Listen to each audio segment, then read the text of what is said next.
Boa noite. Muito bom estar aqui nesta noite com vocês, principalmente porque estamos iniciando um projeto tão importante, né?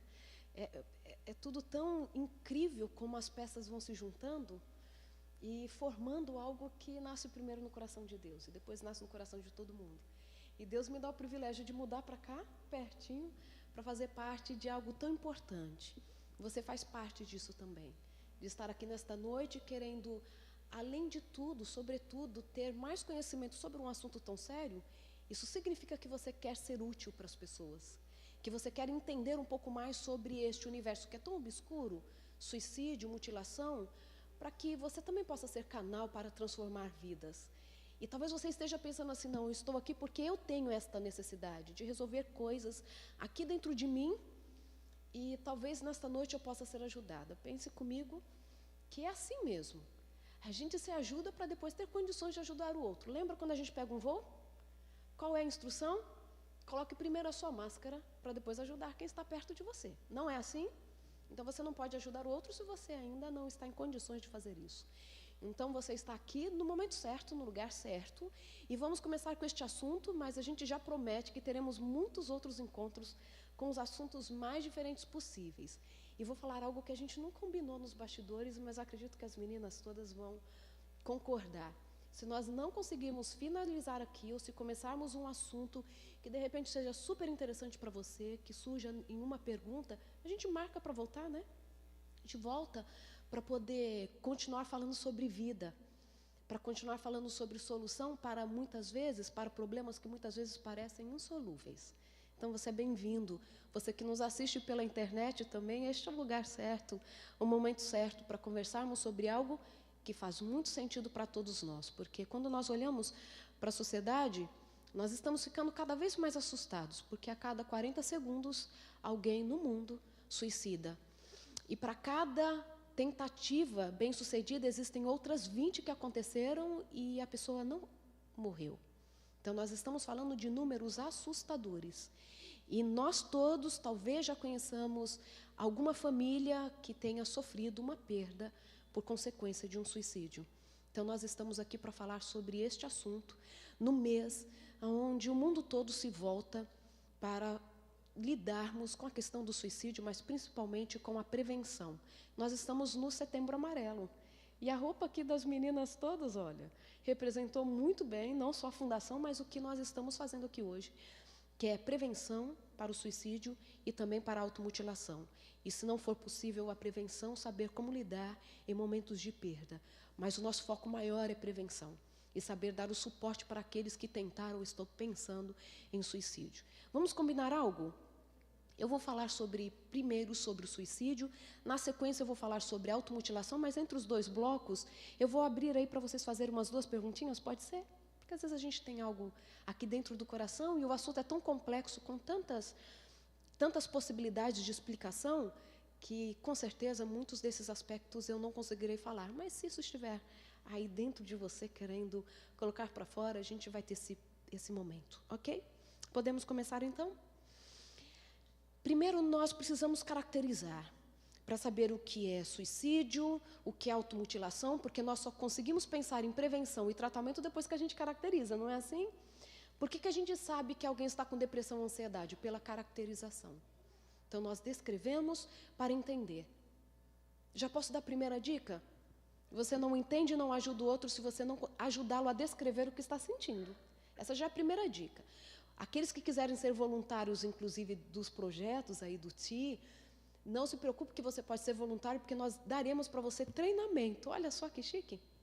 Vocês vão poder fazer de forma mais segura este apoio às outras pessoas. Então, desculpe, estou falando um pouco rápido, porque é muito assunto para a gente falar em pouco tempo, tá? Mas se estiver muito rápido, não adianta tentar falar devagar, que eu vou falar rápido mesmo assim. Eu consigo falar bem se eu estiver falando muito rápido, já perceberam isso? Eu gosto de falar rápido, porque aí o pensamento sai do jeito que ele tem que sair, sem muito, ficar moldando as coisas. Eu gosto disso. Eu acho que eu queria ter sido narradora de futebol. Na minha época o preconceito era muito grande, não rolou. Mas hoje eu me realizo, porque o microfone é meu. Bem, Primeiro, o que é o suicídio? Foi tão interessante, ontem nós estivemos na rádio e as pessoas ficam pensando, por que alguém tenta tirar a própria vida? Ou consegue tirar a própria vida? Algumas pessoas acham que é um ato de egoísmo, alguns acham que é um ato de fraqueza, outros acham que a pessoa tem que ser corajosa demais para fazer isso, porque eu não teria coragem de dar cabo à minha própria vida. Então as pessoas se dividem muito. Por que será que alguém comete o suicídio? Ontem eu falei um pouquinho disso na rádio, mas eu estava recentemente num programa de TV aberta no Brasil e surgiu esse assunto e eu soprei no ouvido de quem estava sendo entrevistada, pelo ponto, que eu sou a que fica mais no bastidor do que aparece. E aí a pessoa soltou assim, não, eu acho que é um ato de covardia. Eu falei assim, corrija agora, não é ato de covardia, porque a gente não pode chamar a dor do outro covardia, nem egoísmo. É simplesmente alguém que está sofrendo uma dor tão intensa, tão inexplicável, que se para livrar dela a única opção for tirando a própria vida, esta opção ela é bem aceita para a pessoa. É alguém que está sofrendo e não aguenta mais sofrer. Ela não quer tirar a vida, ela quer se livrar do sofrimento. Entenderam a ideia? Quem tira a vida não quer morrer, ela quer se livrar do sofrimento. Se a possibilidade é morrendo, ela aceita. Entenderam a ideia? Coragem, egoísmo, eu não posso dizer isso de alguém que está sofrendo. Nós não temos essa possibilidade e não temos o direito de dizer que alguém que tirou a vida fez isso porque ela é egoísta ou porque ela qualquer coisa. E nós não conseguimos nunca nem entender. Este é um respeito que nós precisamos ter pela dor do outro. E eu gosto porque quando a gente fala de um assunto dentro da psicologia, nós estamos falando de assuntos que permeiam as nossas vidas. E mesmo que este aspecto não sirva para o suicídio, mas serve, por exemplo, para alguém que está com depressão. Se você convive com alguém que está depressivo ou com uma ansiedade, nunca diga para essa pessoa que você entende o que ela está sofrendo. Porque a gente não entende. Mesmo que você tenha passado por um quadro semelhante ao dela, cada um tem a sua dor específica. Então, se uma mãe perdeu o filho, você também perdeu, mas você nunca vai entender o que ela está passando. Então, faz parte da solidariedade dizer que você não entende. Entenderam a ideia? Porque a gente não entende a dor do outro, não consegue mensurar a dor do outro. Então, não existe uma explicação ou uma palavra que defina por que alguém tira a própria vida. Alguém está passando por algo tão intenso, ela não consegue mais lidar com aquilo. E se for a possibilidade de livrar tirando a vida, ela aceita essa possibilidade. Ok? Primeira coisa. Quando alguém está num quadro de ideação suicida, nós usamos o termo ideação suicida, tá? Os pensamentos que alguém tem de tirar a própria vida. Vão acostumando com os termos técnicos. Ideação suicida. Quando alguém está com uma ideação suicida, primeiro, nós temos que pensar o que de fato nós podemos fazer para ajudar aquela pessoa. O primeiro deles é reconhecer os fatores de risco. Posso dar alguns exemplos para vocês de fatores de risco? Hereditariedade. Na família tem várias pessoas com depressão, ou algum parente já suicidou, não significa que vai continuar tendo vários casos na família, mas é uma vulnerabilidade. Nós enxergamos um aspecto genético no suicídio, não são todos que têm um traço genético, mas alguns têm um traço genético.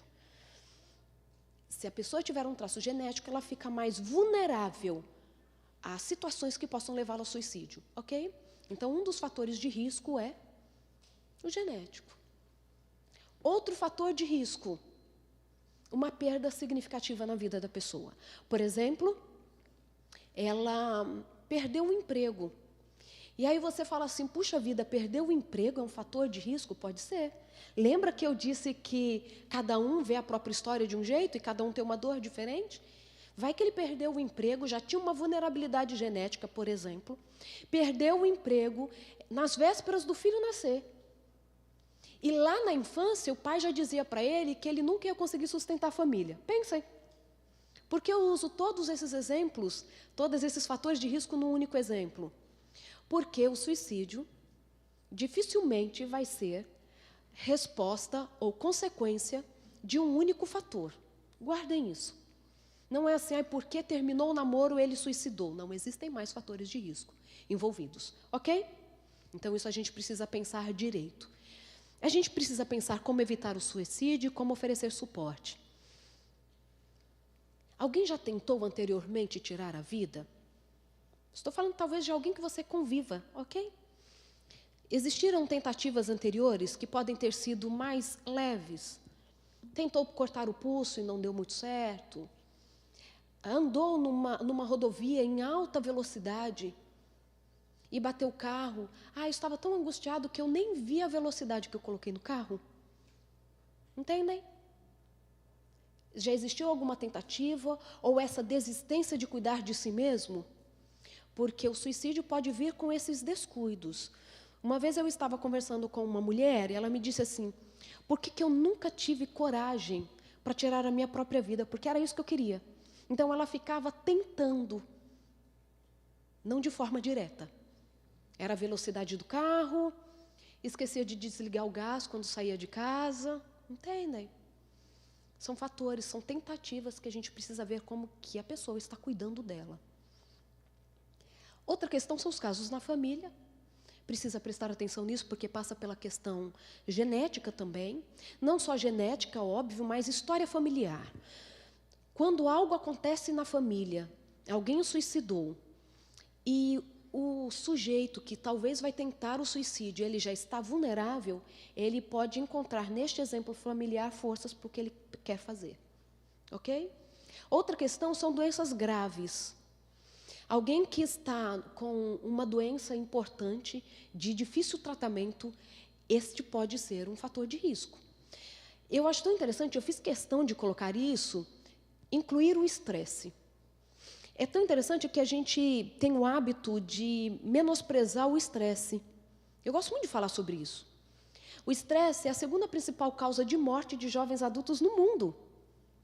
O estresse é um desequilíbrio do nosso organismo, passando pelas nossas emoções, fisicamente, e até a condição mesmo de raciocinar, como se diz, de forma mais clara. O cognitivo fica afetado. Então, isso já é um alerta para todos nós. O estresse é aquele que você está numa rotina, aquela que te machuca, te pressiona. Você sai de manhã para trabalhar, volta à noite, não está dormindo direito, não está alimentando direito, engordando ou emagrecendo. A vida começou a perder um pouco o brilho. Então, você precisa começar a prestar atenção, porque você fica vulnerável ao suicídio. Aí, para você faz sentido, porque o índice de suicídio tem aumentado no mundo? E nós sempre pensamos que são situações muito mais intensas. Puxa vida, o suicídio é só para quem, de fato, está com uma depressão intensa, perdeu o filho. E não é só isso. Esse estresse que nós vamos acumulando ao longo dos anos, por conta de uma rotina, isso também pode nos tornar vulneráveis ao suicídio. E é tão interessante que, quando nós falamos de estresse, nós estamos falando de situações que vão mudando você. E ao longo do tempo você nem vai percebendo mais. Existem pessoas que se apresentam hoje como pessoas mais irritadas ou que têm menos paciência, e até a própria pessoa esqueceu que ela não era assim. Que isto foi acontecendo ao longo do tempo. Então, prestem atenção da forma que vocês têm cuidado do próprio corpo. E aí você fala assim, não, eu sou uma pessoa extremamente positiva, eu jamais pensaria nisso. Nós não sabemos, de fato, como o nosso organismo funciona. Estou falando de cada indivíduo. Porque você não sabe se você tem vulnerabilidade. A gente não consegue olhar para os nossos genes, e mesmo para a gente que olha para os genes, nós temos ali alguns indícios de quais genes estariam envolvidos com suicídio, mas isso também não é claro para nós, porque existem muitos genes envolvidos na etiologia do suicídio. Então, você não sabe se você tem essa vulnerabilidade.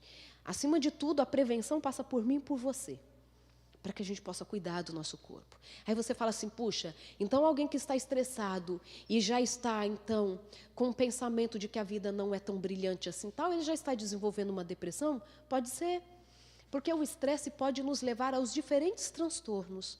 Eu lembro que o meu primeiro trabalho científico, só não vou contar que foi há 20 anos atrás, porque eu só tenho 15, o meu primeiro trabalho científico foi com os diferentes estressores e a consequência disso para a nossa saúde emocional. Então, eu fiz Eu sempre trabalhei com pesquisa básica, com ratos. E foi muito interessante. Eu fiz 7 tipos de estresse, diferentes estímulos estressores, com protocolos diferentes, enfim. E eu queria, depois disso, testar se eles haviam desenvolvido um comportamento tipo depressão, tipo ansiedade, porque em animal a gente não usa o mesmo termo do humano, então era tipo depressão, tipo ansiedade, e foi muito interessante. Um dos estressores foi a privação de sono. Quem aqui passa por privação de sono só de vez em quando? Quem aqui só de vez em quando não dorme às 8 horas por noite? Nos meus ratos, uma única noite de privação parcial do sono, porque eu só privava do sono REM, que é aquele sono mais profundo, enfim, dele ficar com uma noite de privação parcial do sono, eu já tinha um rato que desenvolvia tanto ansiedade quanto depressão. E eu tinha ratos com comportamento impulsivo tipo suicídio. Um dos testes que a gente faz, e a gente tem que dar tempo de tudo, mas eu só quero te convencer, porque às vezes você acha que as coisas não te alcançam e que não fazem parte da sua rotina, mas pode fazer. Um dos testes que a gente usa é o labirinto em cruz elevado, que uma cruz mesmo, com braços que o rato fica andando. Tem 2 braços que são com paredes e 2 sem paredes. É ali que a gente testa a depressão e a ansiedade. Cientista é doido mesmo, a gente faz essas coisas. A gente coloca o rato lá e fica vendo o comportamento dele. E é muito interessante, eu tive muitos ratos que pularam do braço aberto. E por que isso é significativo para a gente? Porque o rato não fica no braço aberto. Ele vai a primeira vez para explorar, porque ele é o explorador, ele quer conhecer aquele aparato. Mas depois que ele foi para aquele braço aberto do aparato, e ele percebe que ele é aberto, ele volta rapidinho, porque ele não gosta do aberto no alto. Rato não gosta de altura. Ele só anda na parede para sobreviver. Mas ele quer lugar que ele possa encostar as vibriças, que é o bigodinho dele, né? Ele quer ter aonde encostar a vibriça e um lugar que ele possa olhar assim e os pés dele as patas já estão encostadas lá. Eu falo pé porque eles são tão fofos. Eles são lindos mesmo. E aí, esses ratos, eles iam muito para o braço aberto. E muitos pulavam. É tanto que a gente mediu muito impulsividade nesses ratos e começamos até a montar um protocolo mesmo para comportamento tipo suicida. Com uma noite de privação de sono. E o cérebro do rato é muito parecido com o nosso, tá? Ele só tem a memória melhor que a nossa. Então você nunca menospreze mais um rato. Imagina que se para um rato uma noite já faz falta, para você também faz falta. Que nós temos várias formas de lidar com essas demandas e vamos nos acomodando à nova forma. Mas chega uma hora que o nosso organismo pede a conta, tá? Só foi meio um desabafo, alguma coisa assim.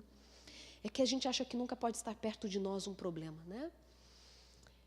E o estresse é um desses problemas. Histórico de violência, o abuso sexual, por exemplo, uma violência doméstica pode ser uma tortura psicológica, tudo pode deixar a pessoa mais vulnerável ao suicídio e perdas significativas. Na psicologia, tudo que é perda significativa a gente chama de luto, ok? Então pode ser um divórcio, pode ser mesmo o falecimento de alguém. Uma criança, por exemplo, vocês que estão aqui, alguém que chegou a menos de 6 meses aqui, alguém aqui chegou nos Estados Unidos a menos de 6 meses com filhos pequenos? Isso é um luto para os filhos. Para nós adultos também, mas a gente consegue disfarçar muito bem isso e focar em algumas coisas. As crianças que vêm para cá, e nós também, nós passamos por lutos, passamos ou não passamos? E é tão interessante, eu tive uma aluna que fez uma tese sobre superação de imigrantes, inclusive aqui na Flórida, e a média para que a pessoa comece a se adaptar aqui, independente da condição que veio para esse país, é por volta de 2 anos. E sabe o que é interessante? Que o luto da perda de alguém é de mais ou menos 2 anos. Então, para a gente é mais uma das evidências de que mudar para um país e mudar de vida é um luto significativo. Quando seu filho chorar, ou ele falar assim, quero voltar para os meus amigos lá do Brasil, respeite, porque é um luto significativo, ok? Então, qualquer perda significativa pode ser um fator de risco. Então, se você tem alguém, por exemplo, que já é diagnosticado com uma depressão ou com uma ansiedade, ela já tem um fator de risco, muda para outro país, a gente só está aumentando, ok? Não estou alarmando ninguém, nem falando assim, e agora o que nós vamos fazer? Não, nós precisamos saber para poder prevenir, certo? Então, qualquer perda significativa também pode ser um gatilho para tornar a pessoa mais vulnerável à ideação suicida. Combinados até aqui? Depois, se tiverem perguntas, a gente pode esclarecê-las no final. Como que a gente pode evitar o suicídio? As estatísticas indicam que 90% dos suicídios poderiam ser evitados. Olha que coisa incrível. Aí algumas pessoas falam assim, puxa, isso é um peso muito grande, porque então quer dizer que daquela prima a gente podia ter evitado. Daquela outra pessoa a gente podia ter evitado a maioria deles. Só que eu gosto muito de olhar de forma muito positiva. Então significa que a gente pode fazer alguma coisa. A ideação suicida não é o final da linha. Nós podemos interferir, sim, e mudar essa história. Uma das formas que nós podemos fazer isso é a comunicação verbal sobre o suicídio. Como evitar o suicídio? Aqui ele está descrevendo, por exemplo, como que a pessoa pode começar a comunicar para você que ela tem uma ideação suicida. Então, ela pode usar de algumas formas. E, claro, a partir dessas formas, a gente pode interferir para prevenir. Uma delas é a comunicação verbal, que pode vir com algumas frases. Gente, eu não sei o que eu estou fazendo mais nesse mundo. A pessoa solta a frase. Ela pode dizer assim, eu sou um peso mesmo para todo mundo, né? Eu acho que todo mundo seria mais feliz se eu não existisse. Ou assim, gente, não estou dando mais conta das minhas emoções, não. Nossa, os anos podiam passar rápido, né? Para ver se a vida muda, se pega um outro sentido. Se você está convivendo com alguém que tenha falado alguma dessas frases e você sabe que ela está um pouco deslocada de um contexto de impulso, de raiva, assim, é diferente da mãe falar assim, gente, por que os anos não passam e você não cresce? Entendeu? É diferente. Mas alguém que você percebe que ela soltou uma frase e ela não continuou o assunto, ou ela disse aquilo num contexto de angústia, você não pode permitir que essa frase fique sem um comentário seu. E aí você fala assim, quando você fala assim que não vale mais a pena viver, o que isso significa para você? Nada. Eu falei assim, não, eu tive a sensação de que é alguma coisa. Quer falar para mim? Você quer conversar sobre isso? Se a pessoa permitir que você escute o que ela tem para falar, que ela está carregando lá dentro do coração, pare e ouça. As interferências do tipo, nossa, você não tem motivo para tirar a vida? Olha só sua família que linda, olha o país que você mora. Ou, puxa, você acabou de concluir o seu ensino superior, você tem tudo para viver. Essas frases, elas só pioram a situação. Por quê? A pessoa que está com uma ideação suicida, ela não perdeu a noção de realidade. Ela sabe que ela tem muita coisa para ser feliz. E isso a atormenta. A angústia vem principalmente por conta disso. Ela sabe que ela tem saúde, ela sabe que ela tem amigos, mas ela não consegue, mesmo assim, ser feliz. Então, estas frases nós não podemos usar com alguém que está ali expressando uma angústia, ok? A única coisa que nós podemos fazer, as únicas coisas são escutar. Se a pessoa fala assim, não, eu já falei demais, eu falo assim, não, você não falou muito. Pode falar mais que eu quero te ouvir. E você vai ouvindo, e você vai ouvindo. Porque, na verdade, a cura começa pela fala. E ela precisa conseguir falar para poder organizar até o pensamento. Lembra de uma coisa que a gente talvez já tenha aprendido na escola? 2 coisas a gente aprendeu na escola. Estudar em voz alta. Vocês faziam isso? História do Brasil. Lembram? A tomada de Constantinopla pelos turcos otomanos, que marca a mudança das nossas eras? Lembram disso? Nossa, eu tinha que decorar essa sequência tudo de idade antiga, média, tal. A gente decorava, falando, desenhando, não era? Só que existe um método que ainda Eu, pelo menos, aprendi isso, que era mais eficiente ainda para você decorar um assunto ou, pelo menos, organizar a ideia. Tem gente que não lembra da tomada de Constantinopla pelos turcos otomanos, mas lembra a fórmula de seno e cosseno. Lembra ou não lembra? Chega da angústia, né? E aí, a melhor forma era ensinar para alguém o conteúdo. Eu lembro que a minha mãe colocava as minhas irmãs mais velhas para ensinar o conteúdo da prova para nós mais novas e vice-versa, para que elas pudessem treinar. Então, quando nós falamos, o pensamento organiza. Então, deixa a pessoa falar. Se a pessoa falar assim, o que eu faço? Você fala assim, puxa, eu posso te ajudar com alguma coisa? Porque talvez a pessoa vai te dar uma dica. Se a pessoa assim, não, eu não sei, eu estou perdida, aí eu vou dar a dica para vocês mais no final. Levá-la para um atendimento. A pessoa que está com uma ideação suicida ou já tentou suicídio, ela não tem a opção de não ir para um atendimento. Ok? Você não pode deixá-la assim, não, então se você quiser, o mês que vem você vai, quando te der vontade, não. Você vai pegar essa pessoa pela mão e vai levá-la para um atendimento. Porque ela precisa que alguém faça isso por ela. Dependendo do caso, ela vai precisar disso. Então você ouve. Você fala, se você entende a angústia que eu estou sentindo, não, eu não entendo. Mas me dói te ver sofrer assim. Você pode falar da sua dor e de vê-la com a dor dela. Entende? Me dói te ver sofrer assim. E eu quero te ajudar. Se você perceber que alguém mudou de comportamento e de humor, é tão interessante esse tópico, porque muitas vezes as pessoas acham que mudar o humor é mudar para pior. E nem sempre é mudar para pior. Algumas pessoas podem entrar no estado de euforia antes de tirar a própria vida. Vocês sabiam disso? Ela pode organizar a vida.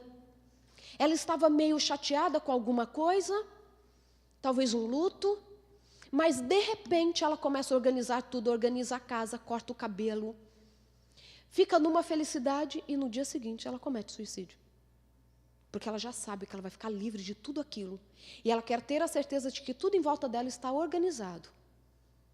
De quem ela tiver a possibilidade, ela vai despedir de alguma forma. Recentemente, há umas 2 semanas atrás, uma moça que eu conhecia cometeu suicídio. Já fazia muitos anos que eu não a via. E foi tão interessante o abraço que ela deu na mãe dela, antes de entrar no quarto e tirar a vida. Ela disse assim, mamãe, eu te amo, viu? E eu estou tão feliz porque eu tenho a impressão que eu vou encontrar o papai antes da senhora. Porque o pai havia falecido. Ela tinha um fator de risco, tá? Filha caçula, o pai faleceu, faz pouco tempo que o pai faleceu. Ela pega e dá esse abraço na mãe. E claro que a mãe não tinha nem condições de pensar isso. A filha tinha acabado de chegar do serviço, estava super de boa, resolvida ali. Mas no que a filha fala isso, só estou usando como exemplo, é a hora de você falar assim, por que você está dizendo isso? Entende? Não ignorem, porque a nossa tendência é ignorar, porque nós não conseguimos lidar direito com o suicídio. Então, como se nós fôssemos crianças, que ficando atrás de uma porta de vidro transparente, estivéssemos escondidos e nada acontecesse. Ignorar não é a solução, é olhar nos olhos e falar assim, você anda tão diferente, o que tem acontecido? Você anda tão eufórica esses dias, o que aconteceu de fato? Para você ver se tem um motivo de fato para essa euforia, ou se ela é uma preparação para um suicídio. Repito, não é um argumento para que vocês fiquem desesperados achando que todo mundo quer cometer o suicídio. Mas se você convive um pouquinho mais de perto com alguém, você percebe quando o comportamento mudou muito. Percebe ou não percebe? Se alguém chegar, o meu marido, se ele chegar extremamente falante em casa, ou chegar aqui na igreja extremamente falante, eu interno meu marido. Porque eu sei que ele não é tão falante assim. Acho que é porque eu não deixo ele falar. Mas eu nem quero dar essa ideia para ele, porque vai que eu tenho que diminuir, isso é meio difícil. Mas entende, você que está ali um pouco mais perto daquela sua amiga de trabalho, ou lá em casa, você sabe quando o comportamento está um pouquinho fora do padrão, sabe ou não sabe? E assim você fala assim, puxa, mas nem sempre vai ser suicídio, não importa o que é. As pessoas precisam de nós. Não é à toa que o nosso cérebro, ele está o tempo todo conversando com outro cérebro. E eu sempre falo disso porque eu amo essa parte das neurociências. Os nossos cérebros estão o tempo todo conversando um com o outro. O de vocês está falando com o meu agora. Mesmo que você não saiba disso. Você está fazendo uma análise de tudo que eu estou falando, como eu estou me movimentando. As meninas adoraram a minha saia. Eu sei. eu já vim com esse propósito. Se vocês não lembrarem do que eu falei, pelo menos da saia, mas eu quero que vocês lembrem do que eu falei. Mas da saia também. E aí, quando você tem alguém perto de você que tem uma mudança de comportamento, é hora da gente prestar atenção. Não precisa ser suicídio, mas é uma angústia que talvez você possa ajudar a resolver. Uma ansiedade, uma depressão, uma preocupação mesmo menor. E talvez, ao falar, a pessoa já começa a resolver dentro dela mesma. O falar é terapêutico. E ajude a pessoa a descrever o sentimento. Por exemplo, ela sai, eu estou sentindo uma coisa aqui dentro de mim, tal. Assim, você consegue me falar melhor o que você está sentindo? O que é? O que está acontecendo aqui dentro? Eu não sei, tem alguma coisa aqui. Você sente um aperto? É algum sentimento? É o coração querendo sair pela boca? O que você tem sentido mais? É vontade de chorar? É vontade de correr, de gritar? Ajude a pessoa a descrever o que ela está sentindo, para que para ela também fique mais claro. E aí, no que ela começa a falar, ela já começa a pensar em estratégias. E se ela não conseguir pensar em estratégias, talvez você ajude. Que tal se a gente sair para fazer uma caminhada? Ou que tal a gente dar uma volta, para ver se esse pensamento sai? Vamos procurar ajuda juntos. Outra questão, pulei um aqui. O suporte. Para alguém que já tentou suicídio, ou alguém que está com a ideação suicida. Prestem atenção. Alguém que já tentou suicídio é uma das pessoas mais prováveis que vai tentar de novo. Mesmo que ela tenha tentado, ela diga assim, não, a minha angústia foi muito grande na hora que eu tentei o suicídio, não quero isso jamais para a minha vida. Não acredite no discurso, não acredite no sentido assim, não relaxe. Porque aquela pessoa pode sim ter este pensamento de forma recorrente. Então, se ela, mesmo que ela já tenha tentado e ela não tenha conseguido, ou ela tenha desistido no meio do caminho, escute o que ela tem de dizer, sem interrupção e sem julgamento.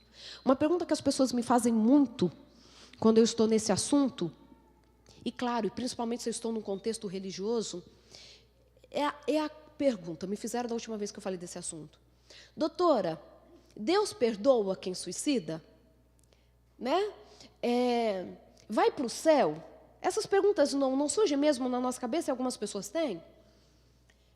Primeiro, gente, se nós fofoqueiros temos a possibilidade de um dia entrar no céu, quem suicida também. Não é? Que erro é erro, não é se a gente pensar assim? E volta para a ideia do julgamento. Eu e você não podemos julgar uma dor que a gente não conhece. Então, se vai, se não vai, eu sei que muitas pessoas têm essa angústia, né? Porque tem alguém da família, um amigo que cometeu suicídio, não se angustiem com isso. Não se angustiem. Porque é algo que vai muito além do nosso entendimento. Certo? E quem julga, quem decide tudo é aquele que, acima de tudo, é o amor. Ok? Então, nós não podemos julgar as pessoas. E nós não podemos, diante desta conversa com alguém, que já é super difícil falar do que está sentindo, principalmente se houver uma ideação suicida, que a própria pessoa tem horror de pensar que ela é capaz de fazer algo tão terrível, tão mal, ela já tem esse sentimento. Ela não precisa que nós coloquemos mais ainda dentro dela algo que já faz sofrer tanto. Escute sem julgamento, sem interrupção. Essa dica serve também quando alguém passa por uma violência, que pode ser tanto abuso sexual quanto qualquer outro tipo de violência. A nossa função é escutar sem interrupção. Perguntas diretas sobre a intenção suicida. Sim, essa é uma abordagem que nós podemos fazer. Você pode chegar para a pessoa e perguntar assim, você está pensando em tirar a própria vida? Mas sem julgamento. Você está pensando? Alguma vez passa na sua cabeça? E aí você tem que ficar muito atento. Se a pessoa disser assim, sim. Às vezes, quando eu passo naquela ponte, voltando do trabalho, eu penso muitas vezes em me jogar lá de cima. Se eu tivesse coragem, eu colocaria no meu carro 200 milhas por hora para acabar com esse sofrimento. Se estas frases de já pensei numa estratégia, nestes casos, mesmo que a pessoa diga assim, mas graças a Deus que logo a ideia sai da minha cabeça. Essa pessoa não tem escolha também. ela precisa ir para um atendimento, porque nós falamos que ela já tem uma estratégia. Mesmo que ela fique refutando essa ideia, não, eu não posso. Imagina, só pensei isso, mas não, eu não tenho coragem de fazer. Ela já tem uma estratégia, um plano. Então, nós não podemos deixar essa pessoa desacompanhada. Ok? Acompanhar e encaminhar para atendimento. Não deixe a pessoa assim... Não, vai lá, liga para alguém, procura um psicólogo. Não, você vai ligar. Você vai procurar um atendimento para a pessoa. Porque ela não pode ficar sozinha nesse momento. E talvez ela não tenha condições de procurar ajuda. Ela não tem forças para isso. Então, você é quem vai ligar. E para onde a gente liga? Eu trouxe para vocês. Aqui nos Estados Unidos, sem dúvida nenhuma, 911, tão conhecido por todos nós, que é o da emergência. Você pode ligar tanto para alguém que tentou suicídio, ou para alguém que está com uma ideação que eles vão ajudar você a encontrar uma saída. O outro é 1-800-273-8255. O final aí é TALK, tá? Se você olhar no teclado, esse é o número. E é tão legal que se usa essa sigla, né, de pistas em inglês, para você saber exatamente como chegar a alguém que está com uma ideação suicida. Significa pistas, para quem está assistindo a gente lá no Brasil, e que talvez não esteja acostumado com a palavra. Então conecte, ouça, entenda, expresse uma preocupação e procure ajuda. Não esqueçam da sigla, quando vocês estiverem com alguém. Então, você tem que conectar com o outro. Todos nós sabemos disso para as nossas relações mais saudáveis, inclusive. Nós só confiamos, nós só falamos os nossos assuntos mais íntimos para aquelas pessoas com quem estamos conectados. É assim ou não é? Se não houver uma confiança ou até uma intimidade em certo ponto, as pessoas não saem contando para a gente as coisas. Por isso que você precisa fazer vínculo com o outro. Precisa, de fato, estar interessado no que o outro está dizendo. Uma dessas estratégias é falar olhando nos olhos. Quando você estiver diante de alguém que está te contando um problema, olhe nos olhos. Para que a pessoa sinta que, de fato, você está ali para estar com ela, escutando o que ela tem para dizer. No Brasil, para quem está nos assistindo, nós temos o da valorização da vida. Lembra a campanha de valorização da vida, que é tão conhecida no Brasil? E é tão legal porque essa sigla também significa como vai você. Olha só. E só de você perguntar para alguém como vai você, de fato interessado para saber como está a vida, faz toda a diferença. O CVV, ele tem a opção de chat, de ligar no 188, mandar e-mail, e também existem alguns endereços que as pessoas podem ir até lá para poderem ser atendidas. Nós precisamos saber disso, para quando nós estivermos com alguém, podemos usar. Aqui nos Estados Unidos, um número, vocês decoraram pelo menos um dos números? 911, fácil, né, para gente? Muito fácil. Então, não deixem de procurar ajuda e na hora você já pode ligar ali junto com a pessoa mesmo. Se for um chat, alguma coisa para bater um papo, se alguém que está aqui nos Estados Unidos, mas não falam inglês, vocês podem entrar em contato com o do Brasil. No momento que vocês entrarem em contato, seja por mensagem, seja ligando no número, de qualquer forma, alguém do outro lado vai atender. Claro que você vai falar para a pessoa, eu posso ligar no número, esse número vai te ajudar, eles vão te ouvir, e você pode colocar essa pessoa na linha para que ela possa falar. Pergunte para ela, você acha mais confortável que eu continue aqui na sala com você, ou que eu fique aqui do lado enquanto você fala? Porque talvez a pessoa não queira falar tudo na sua frente. Então, você está ali no suporte, ok? E aí, eu quero passar para a automutilação, mas antes disso eu quero que você faça alguma pergunta, porque algumas coisas eu não falei no suicídio, porque elas estão muito presentes na automutilação também, ok? E aí eu dividi um pouquinho. Você tem alguma pergunta sobre prevenção, sobre tratamento para suicídio? Alguém tem alguma pergunta? Ninguém tem? Diz, querida. Posso levar o microfone para você? Porque aí todos podem lhe ouvir. Quando uma pessoa ela está passando por um problema que está relacionado ao suicídio, em que momento ela descobre como ela pode ajudar as outras? Você disse que é melhor a pessoa se tratar primeiro para depois ela ajudar outras pessoas. Em que momento ela descobre, ok, meu tratamento acabou, já posso ajudar? Independente se o tratamento já acabou, se não acabou, quem tem uma ideação suicida, ela já pode ajudar outra pessoa. E uma estratégia que nós temos para poder até, inclusive, tratar quem tem uma ideação suicida ou mesmo uma depressão, é ela ajudar outras pessoas. Porque este envolvimento com a dor do outro pode ser uma estratégia para cuidar da própria dor. Então, não existe um momento que você tem que terminar de cuidar de você para cuidar do outro. A partir do momento que se percebe que você já tem condições de dar suporte para outras pessoas, você já pode se envolver, porque é terapêutico. Claro que, sem dúvida nenhuma, não pode ser abandonado um tratamento que está acontecendo. Mas, junto com esse tratamento, essa pessoa já pode ser suporte para outras pessoas. Porque nós sempre temos alguma coisa para dar para o outro. Mesmo que seja assim, eu não entendo tudo, mas eu também tenho angústias.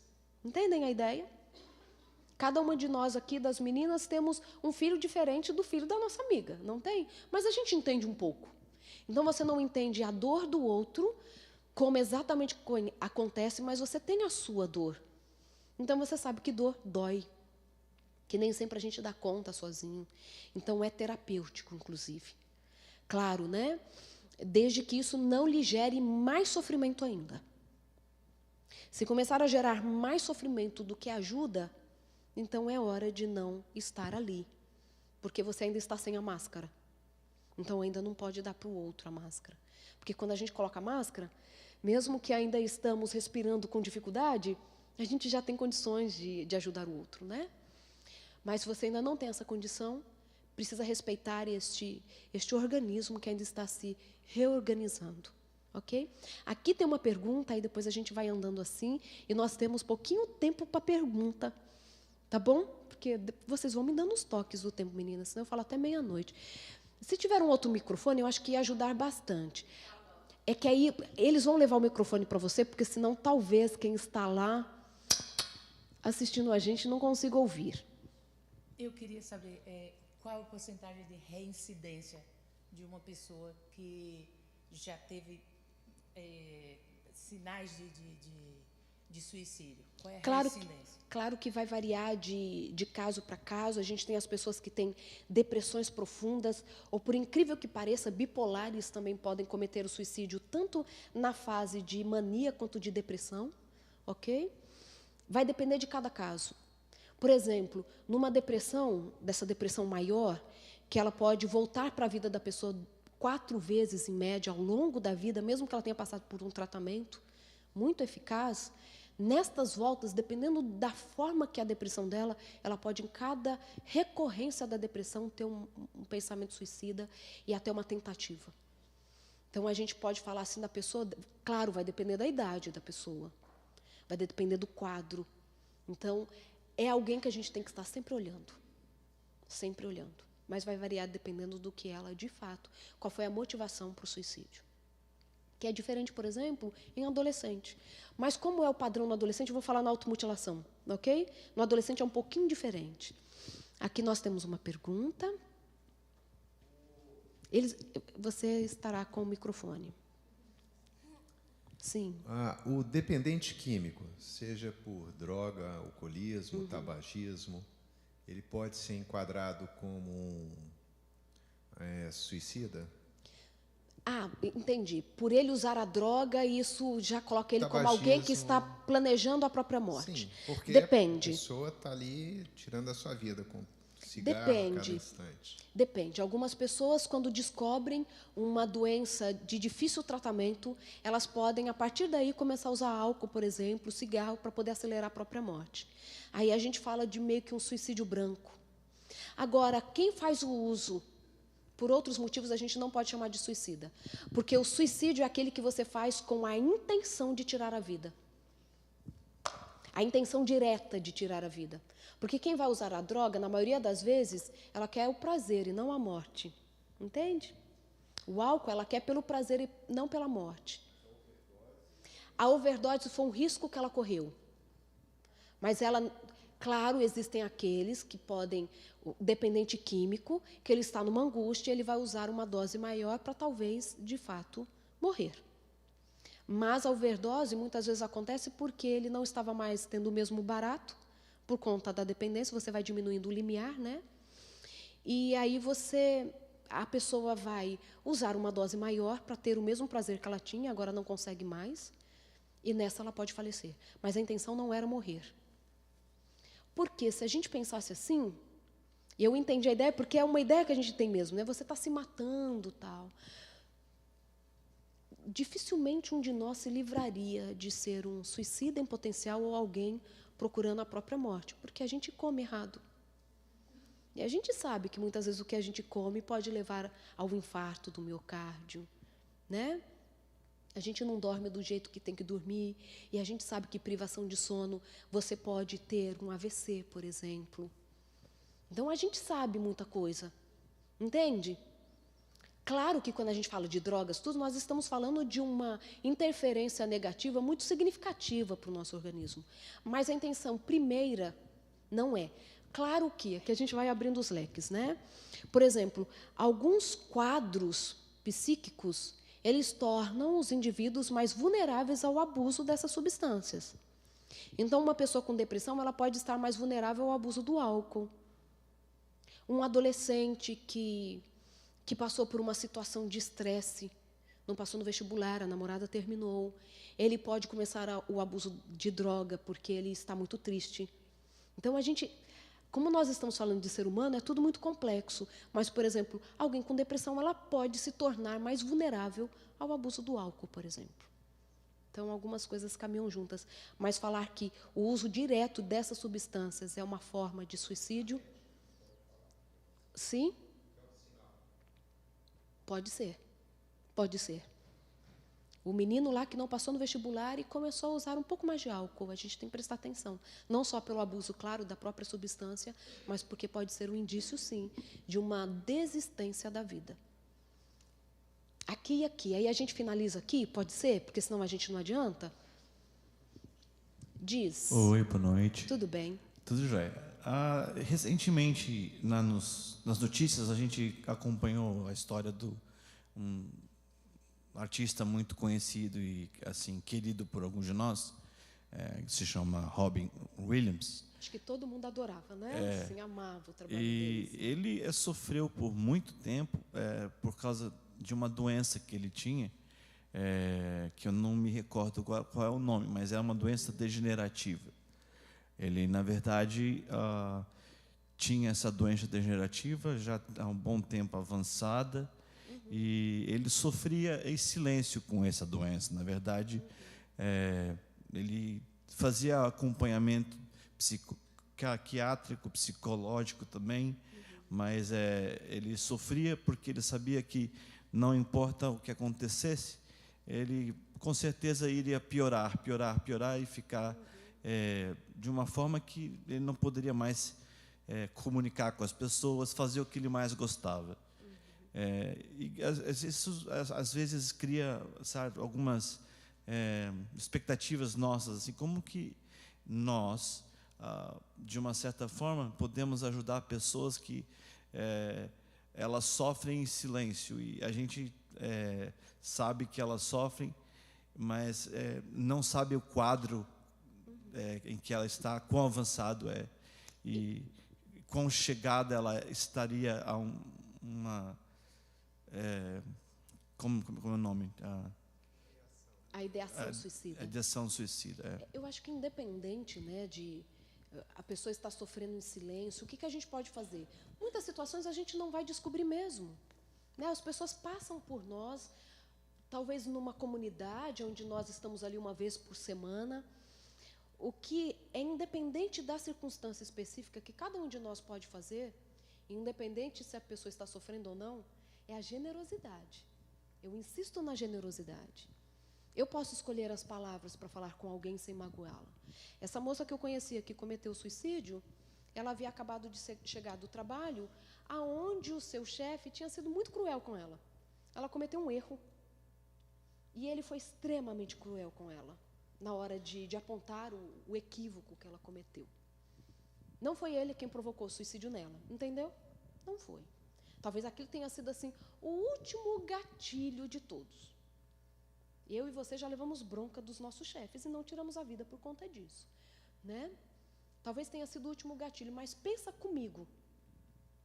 Eu não gostaria de estar na pele do chefe dela. Você gostaria? Que ela chegou em casa, reclamou da bronca que ela tinha levado, que tinha sido tão injusta, que ela não conseguia fazer as coisas direito, deu um abraço na mãe e falou assim, eu acho que eu vou encontrar o pai antes de todo mundo. E entrou no quarto e tirou a vida. Independente de qualquer coisa, independente da demanda do outro, o que cabe a nós é generosidade o tempo todo. Eu posso escolher as palavras para falar com as pessoas. Eu posso ser menos rude, porque nem sempre a gente sabe o que acontece com o outro. Por que o outro errou? Talvez ela tenha errado porque na hora ela lembrou do pai dela, que ela estava sofrendo porque tinha acabado de perder o pai. Entendem a ideia? Nós não sabemos do que vai no coração de fato das pessoas. O que a gente pode saber e controlar é o que vai no nosso coração e como expressamos isso. Eu acho que essa é a grande lição que eu tento aprender na vida, assim, que a gente pode aprender. Última pergunta aqui, querida.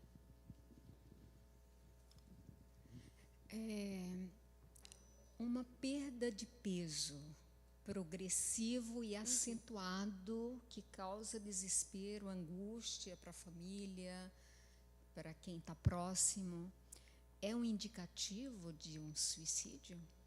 Pode ser um indicativo de muitas coisas, né? Eu sou da área de saúde e vejo até que ela está anoréxica. Sim. Independente do que seja, uma ideação suicida, uma tentativa de desistência da vida, precisa ter um olhar cuidadoso. Porque essa é uma mudança de comportamento significativo. A perda de peso é. Claro que pode ser porque a pessoa está fazendo uma dieta para chegar no peso ideal, é diferente. Mas essa perda significativa de peso, essa alteração do peso, que pode ser a perda significativa ou o ganho significativo, a gente precisa prestar atenção porque está presente como sintoma de muitos transtornos, a incluir a depressão, a ansiedade, não só uma ideação suicida.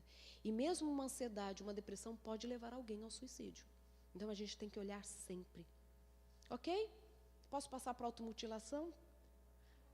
Ela quer muito fazer a pergunta, posso deixar? E ninguém está me indicando a hora, então eu vou falando, vou deixando. Sim, diz, querida. Boa noite. Boa noite. Eu prestei atenção numa coisa que você disse a respeito do tratamento, né? Que você falou, pegue a mão da pessoa e leve até o atendimento.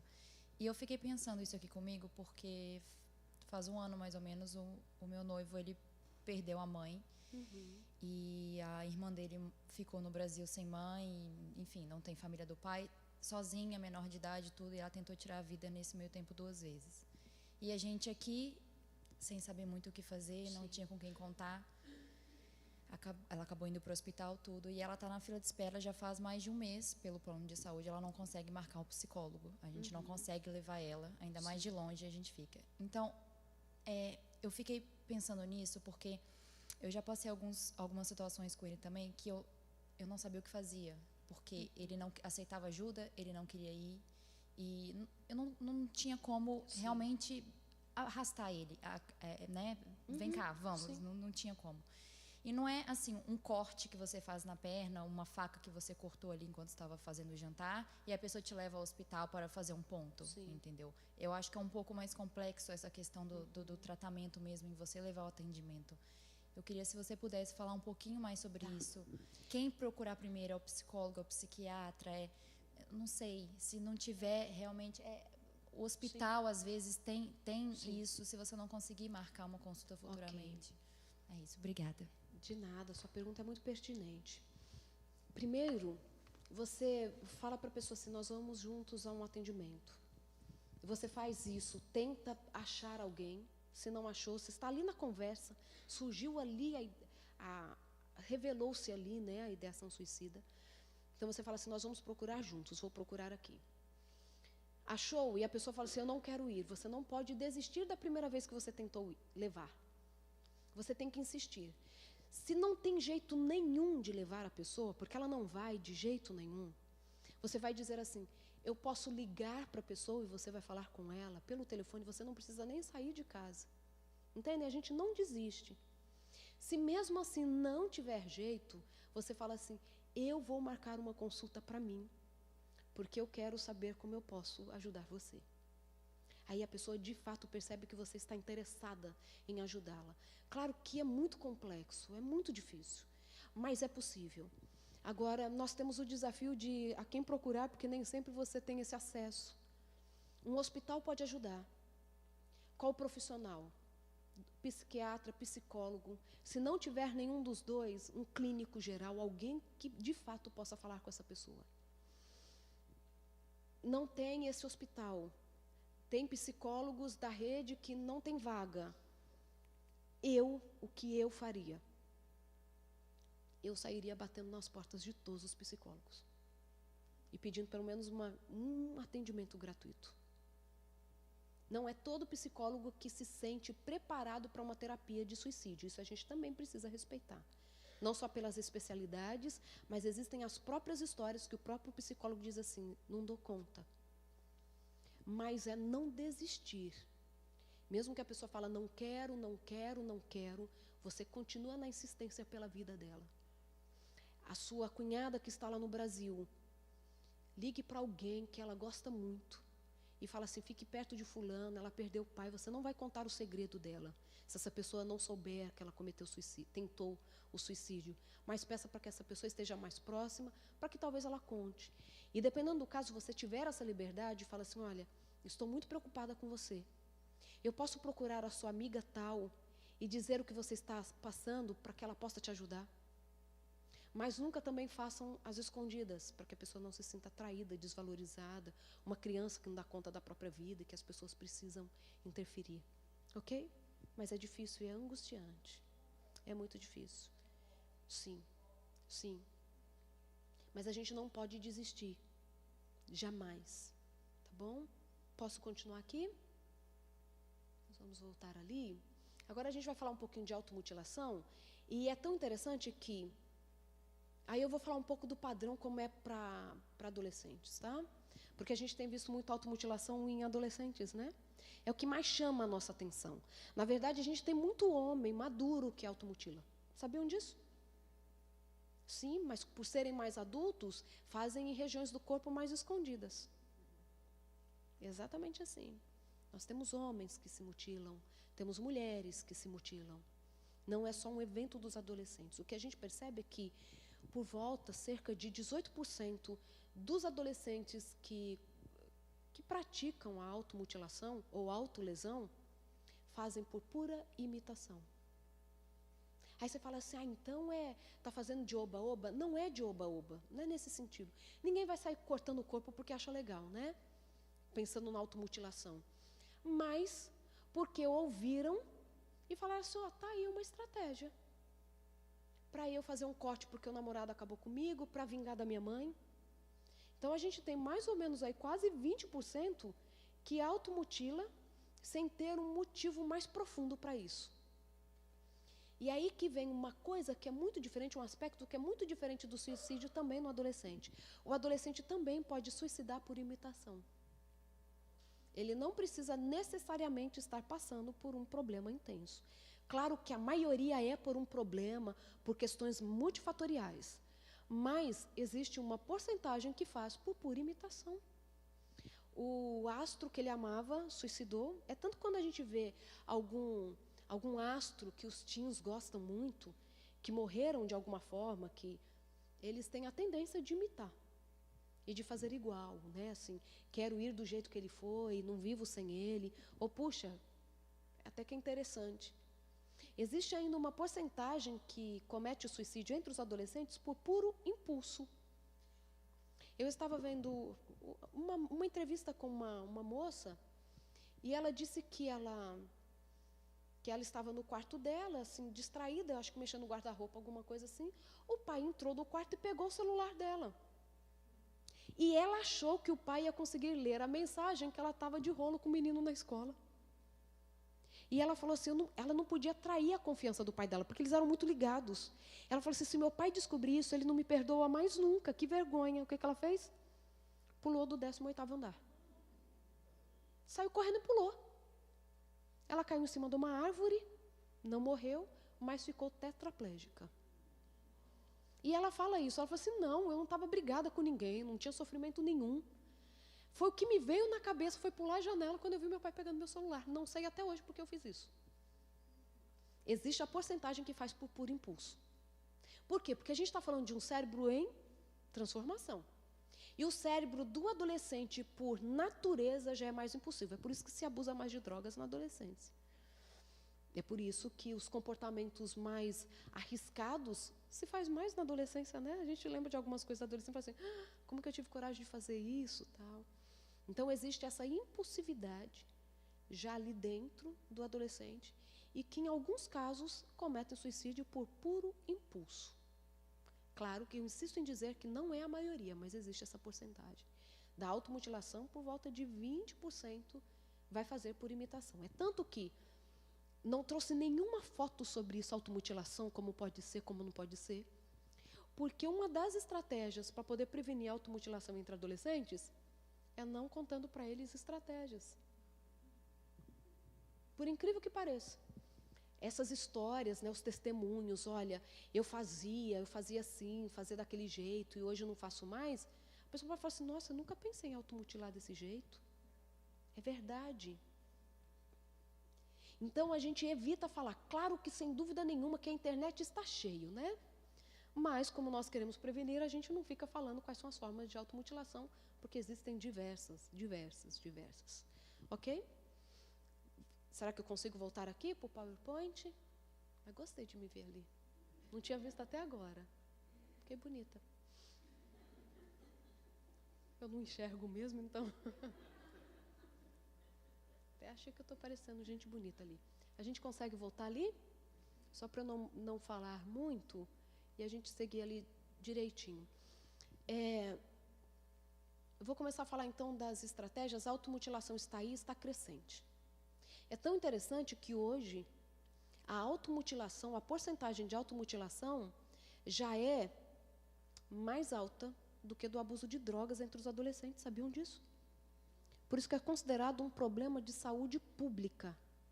Existem mais adolescentes cometendo automutilação do que abusando de drogas. E existem muitos motivos, né, envolvidos nisso tudo. Nós estamos num momento não pior da história, eu não acredito assim, que é pior, tudo mudou, não. Mas estamos com uma sociedade configurada um pouquinho diferente do que era, a gente sabe disso.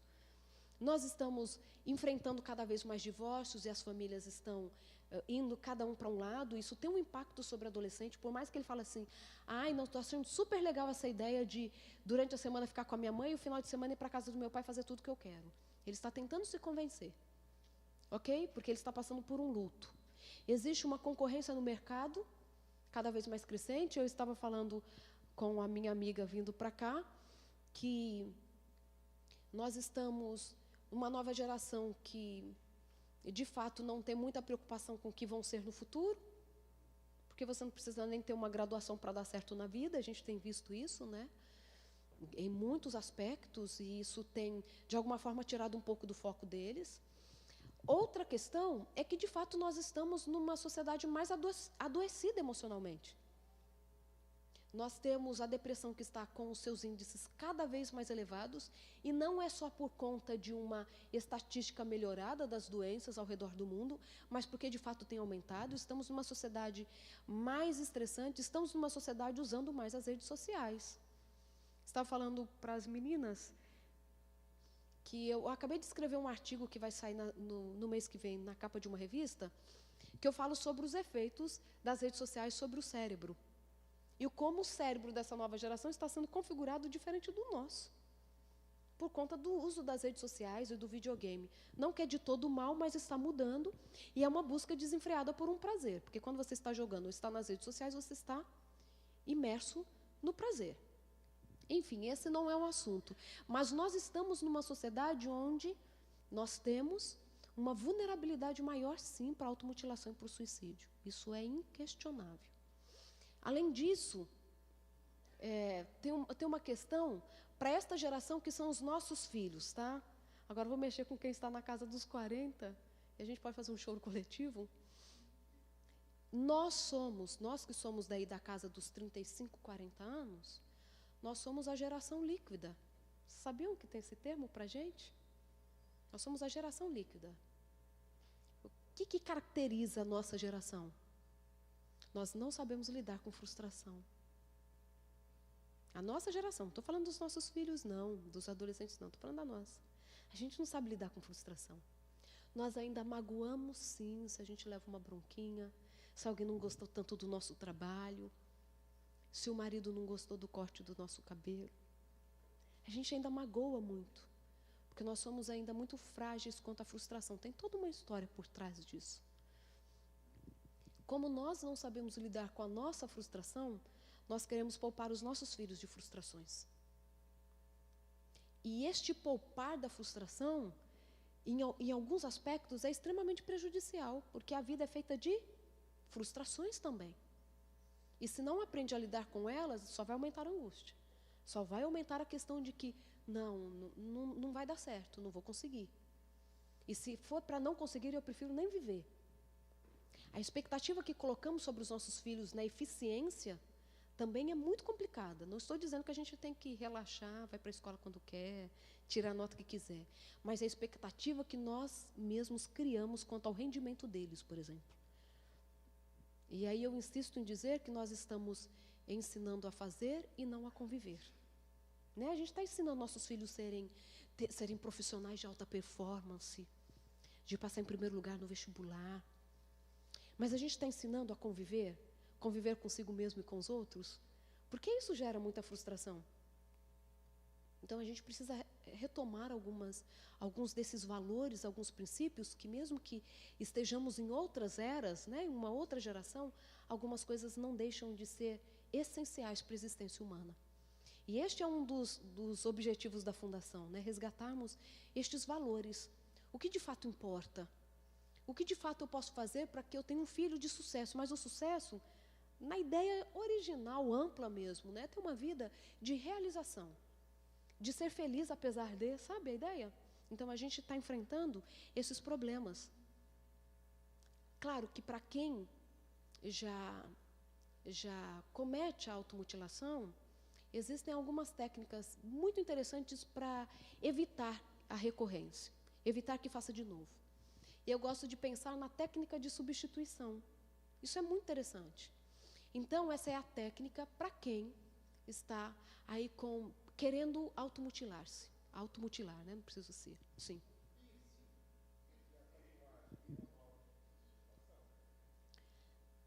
Passa pela automutilação, dependendo de como a pessoa faz e por que ela faz. Porque também tem a ideia de vou ficar mais bonito, é significativo porque eu escrevi o nome da minha mãe no meu ombro. Quando a gente entra na psicologia, a gente vê. Claro que hoje, por exemplo, a tatuagem ela virou moda. Mesmo que eu não queira, eu vou lá e faço porque está todo mundo fazendo, principalmente entre os adolescentes. Mas a gente sempre tem uma mistura dentro de nós que a gente chama de eros e thanatos, que é o instinto de vida e instinto de morte.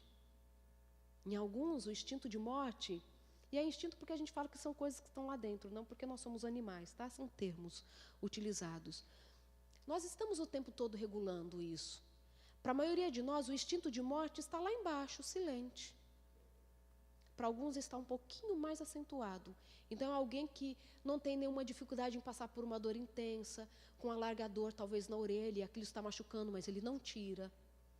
Então, é muito complexo. Pode ser por um objetivo, por um prazer, quero mostrar que eu fiz, quero mostrar que eu tive coragem de fazer, o que todo mundo achava que não tinha. Vou fazer uma homenagem e faço. Mas pode ser uma mutilação. É uma mutilação, mas não nesse perfil, que a pessoa faz e arrepende, que ela não quer fazer, mas ela não consegue controlar o impulso. Porque a automutilação passa muito por isso, eu não quero cortar. Mas ela vai fazer isso para aliviar uma dor, na maioria das vezes. A angústia é tão intensa que ela prefere sentir uma dor na pele para poder desviar o foco daquela dor. É o relato da maioria que luta contra a automutilação. eu não quero fazer, mas parece que aquela dor ou aquela saudade só vai passar a hora que eu estiver cortando. Porque na hora que eu estou cortando, aquela dor do corte é mais intensa do que a minha angústia. Então, pelo menos por algum momento, eu tenho o alívio daquela angústia. Entende? Então, a motivação, ela é diferente de simplesmente de alguém ir lá e fazer uma tatuagem. É uma mutilação ao corpo, mas não é uma automutilação no aspecto patológico.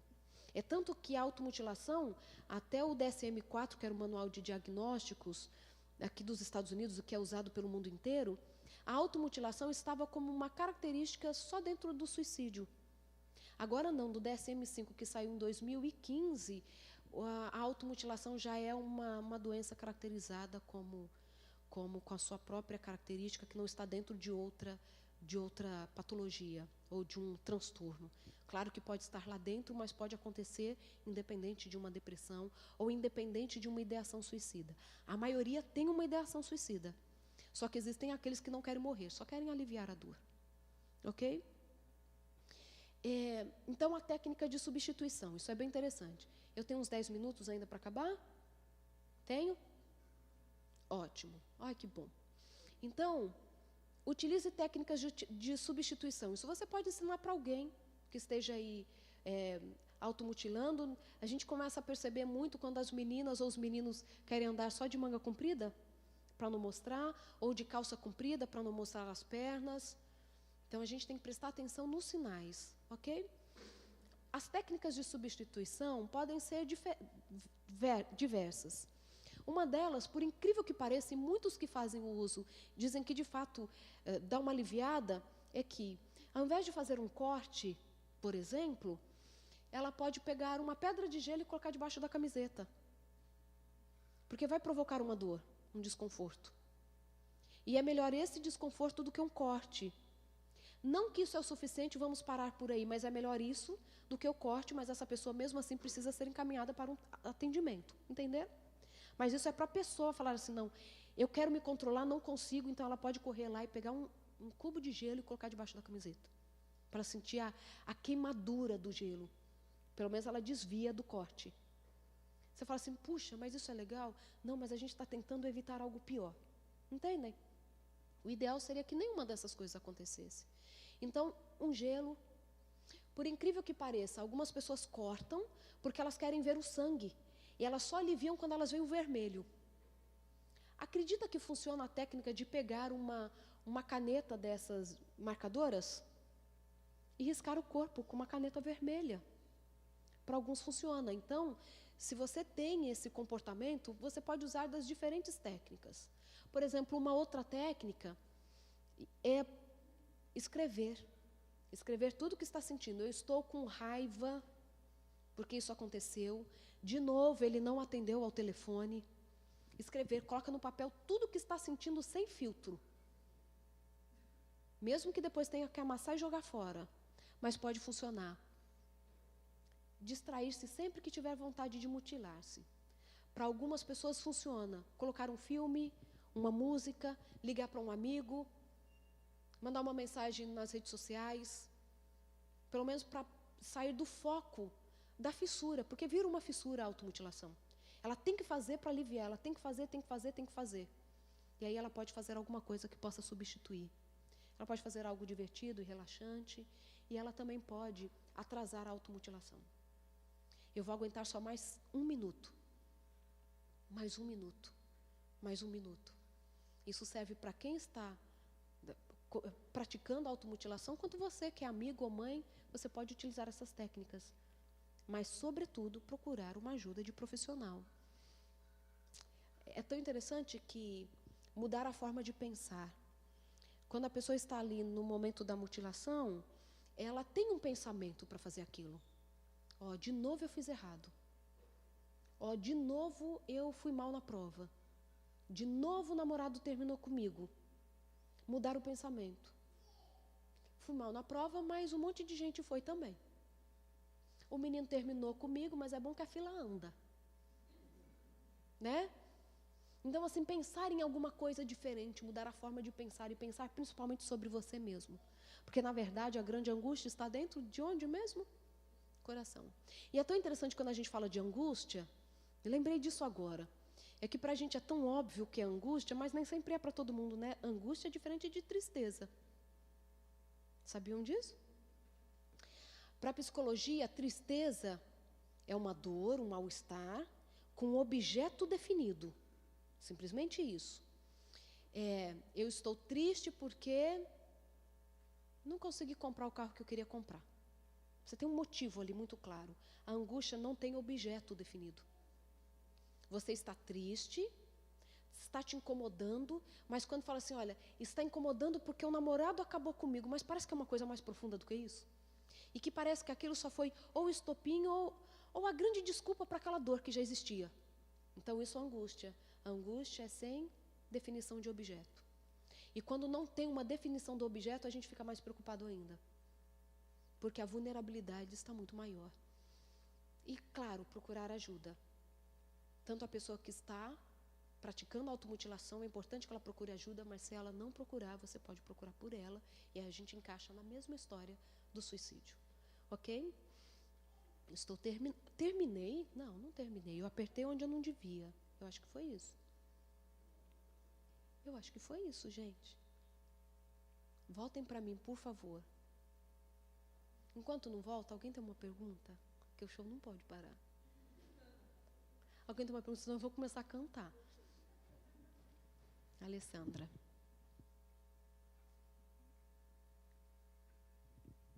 Quando a pessoa vomita tudo que come, é um sinal?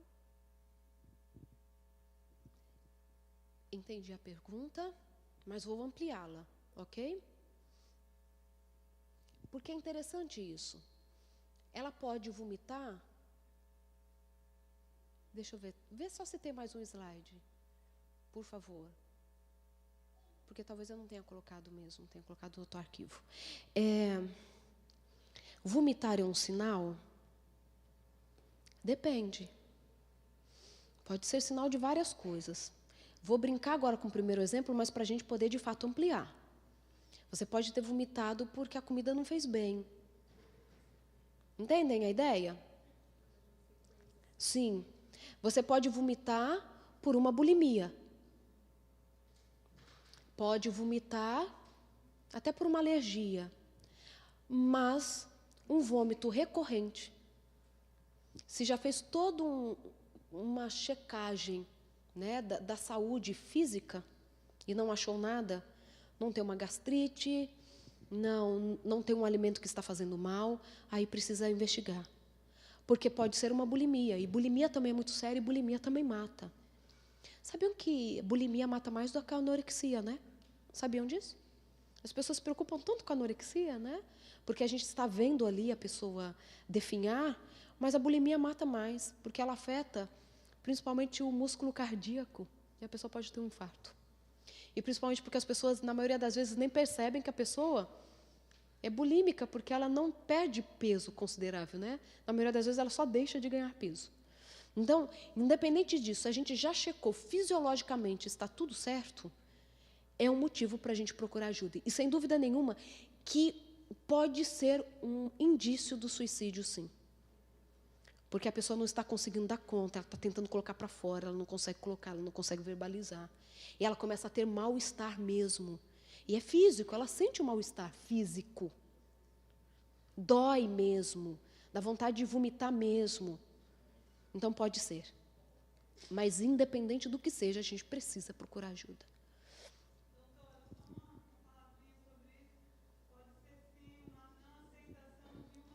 Claro que sim. Vou compartilhar até a história de uma mulher, e eu sei porque eu já pedi autorização para ela, eu posso falar assim em público, claro que não vou revelar nome. Uma vez foi até uma filha, olha que interessante, eu falo do quanto as pessoas procurarem, né? Eu estava num evento muito grande em São Paulo, no que eu acabei de falar, estava cumprimentando as pessoas, uma moça veio me procurar. Ela tinha por volta dos seus 20 anos de idade e falou assim, doutora, por favor, ajuda a minha mãe. A minha mãe não aceita conversar com ninguém, mas a minha mãe gostou de você. Ela falou assim para mim, assim, nossa, eu gostei dessa moça falando, alguém no mundo me ama. Fiquei feliz. Aí ela falou assim, a minha mãe gostou de você. se eu falar com ela, que a doutora conversa com ela, a doutora aceita falar com ela, por favor?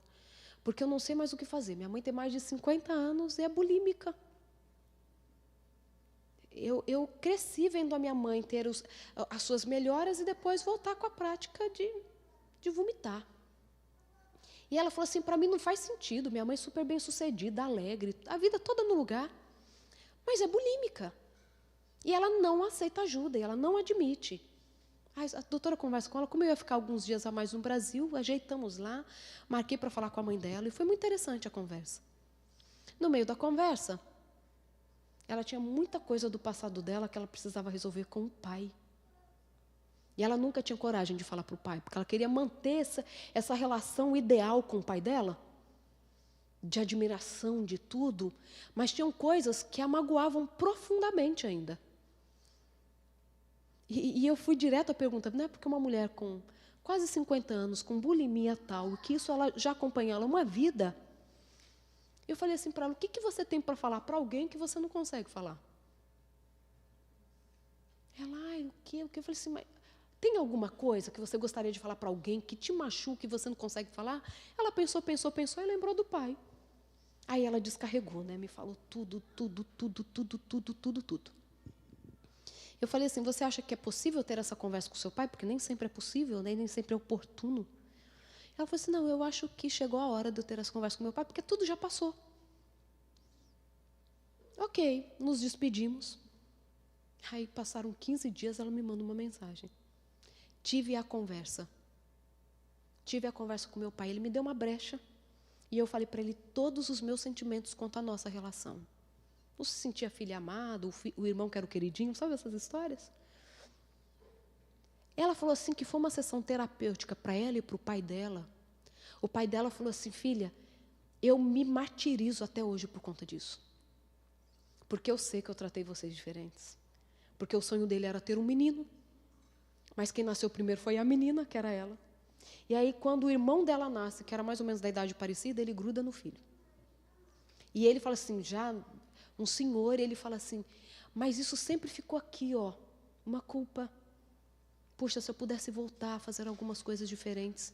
E ali conversaram, ali choraram. Esse encontro já tem uns 2 anos que eu conversei com essa mulher. E ela me escreve, essa semana ela me escreveu, inclusive.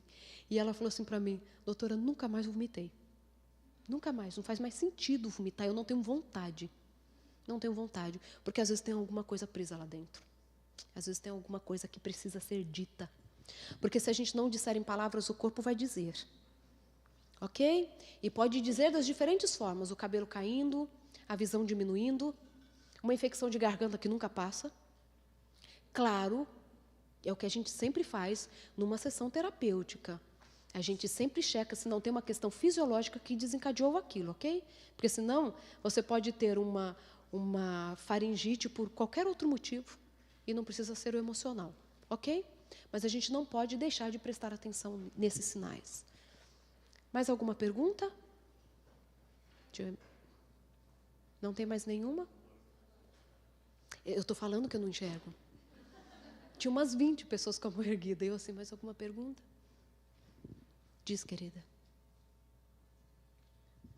Eu trabalhei na rede básica de saúde no Brasil e eu me deparei com um caso de uma menina jovem. Ela engravidou, ela teve um relacionamento com uma pessoa envolvida no tráfico e ela engravidou. E com 2 meses que ela descobriu a gravidez, ele foi assassinado. E aí ela não soube encarar aquela situação.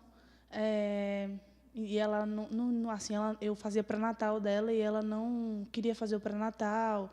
Só que eu tinha que ir na casa dela e eu buscava ela. Já cheguei a fazer pré-natal na casa dela e fazia o acompanhamento dela, mas ela não queria de jeito nenhum ir para frente, né, com a gravidez, nem tinha aceitação com a criança, porque ela se via sem condições financeiras para criar um filho, sem o apoio do parceiro, que para ela era importante, né? E eu encaminhei ela para o psicólogo da rede e ela falava comigo assim, eu não quero fazer, porque eu sei que se essa criança nascer, depois de tudo que eu já fiz para ele não nascer, eu vou ficar bem. E aí ela teve a sessão com o psicólogo, eu fiquei esperando do lado de fora, sempre acompanhei ela. E no final o psicólogo chegou para mim e falou assim: você tem que continuar fazendo o pré-natal dela, mas é realmente o que ela disse. Depois do que o filho nascer, ela vai ficar bem. E eu me deparei numa situação que eu sentia a responsabilidade nas minhas mãos, mas eu não sabia o que fazer, porque o profissional, que era mais especializado que eu, porque eu era só a enfermeira dela, me falou para eu desistir. Então, independente, eu estava sendo a profissional, mas chegou um momento que eu me envolvi na situação e eu me sentia como uma pessoa. E eu sentia a responsabilidade nas minhas mãos, mas eu cheguei ao ponto de não saber o que fazer. Então, nesse caso, quando a gente ouve uma opinião de um especialista no caso, o que a gente tem que fazer? Eu não desisti, eu encaminhei ela para outro psicólogo, mas eu fico pensando assim que talvez muitas pessoas possam se ver nessa situação e não saber o que fazer, porque ouviu a opinião de uma pessoa que entende o que realmente estava se passando ali. Então, eu queria só um pouco de esclarecimento em relação a isso. O que uma pessoa leiga, ou eu, na época, eu deveria ter feito? Realmente foi correto não desistir, encaminhar, ou eu deveria simplesmente aceitar? E hoje, ela teve o filho, está bem, realmente. Está bem, ama o filhinho dela, cuida do filhinho dela, mas eu não sei se ela ficou bem por outros motivos, porque ela continuou, ou se foi realmente porque ela ia ficar bem. Então, você mesma já respondeu quando você disse que ela ficou bem, então não era para ter desistido. Claro que a grande questão é, sempre que possível, divida responsabilidades. Se tem mais alguém que pode ajudar nesse processo para que você não ficasse sobrecarregada ou muito angustiada com a situação, sempre que possível a gente divide responsabilidades. Mas a gente nunca desiste de ninguém, né? Porque a vida a gente nunca desiste, tá bom? Alguém mais tinha levantado as mãos aqui?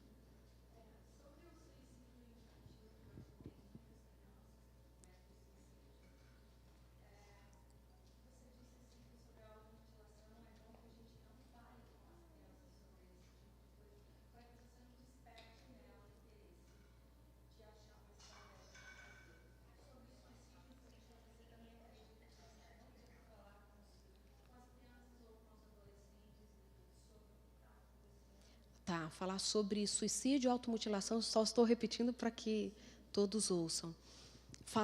A grande questão não é não falar sobre automutilação, não, a gente tem que falar que existem angústias que nós queremos machucar o próprio corpo para poder tirar o foco daquela dor, a gente tem que falar. O que a gente não pode falar das técnicas que existem. Olha, porque tem gente que mutila assim, daquela outra forma, e usa tal instrumento. É isso que a gente não propaga, mas o esclarecimento, sim. É tanto que uma estratégia que a própria Organização Mundial da Saúde usa para a prevenção de suicídio entre adolescentes é conscientizando os adolescentes sobre o suicídio. Porque aquele que não tem uma vulnerabilidade, ele pode ser o suporte para aquele amigo que é vulnerável. Porque você só consegue ser suporte se você entender. Então, além de servir para ele, serve para os amigos, para os iguais, né? Que a gente fala os parceiros. Então, a gente tem que falar assim, mas é a forma que fala, entendeu? Sem o julgamento moral. Porque é errado, porque é pecado, porque quem faz vai para o inferno. Você não tem motivo para fazer. Olha, eu não quero nem saber de você fazendo isso, tá? Se a gente colocar um julgamento em cima, uma moralidade, nós já afastamos essa comunicação de talvez transmitir aí uma ideia que esteja passando na cabeça, tá bom? Alguém aqui também tinha levantado a mão lá e depois aqui. Por favor, você espera só chegar o microfone aí? Nós já temos mais um integrante na equipe da Fundação. Leva o microfone como ninguém. Vai numa elegância.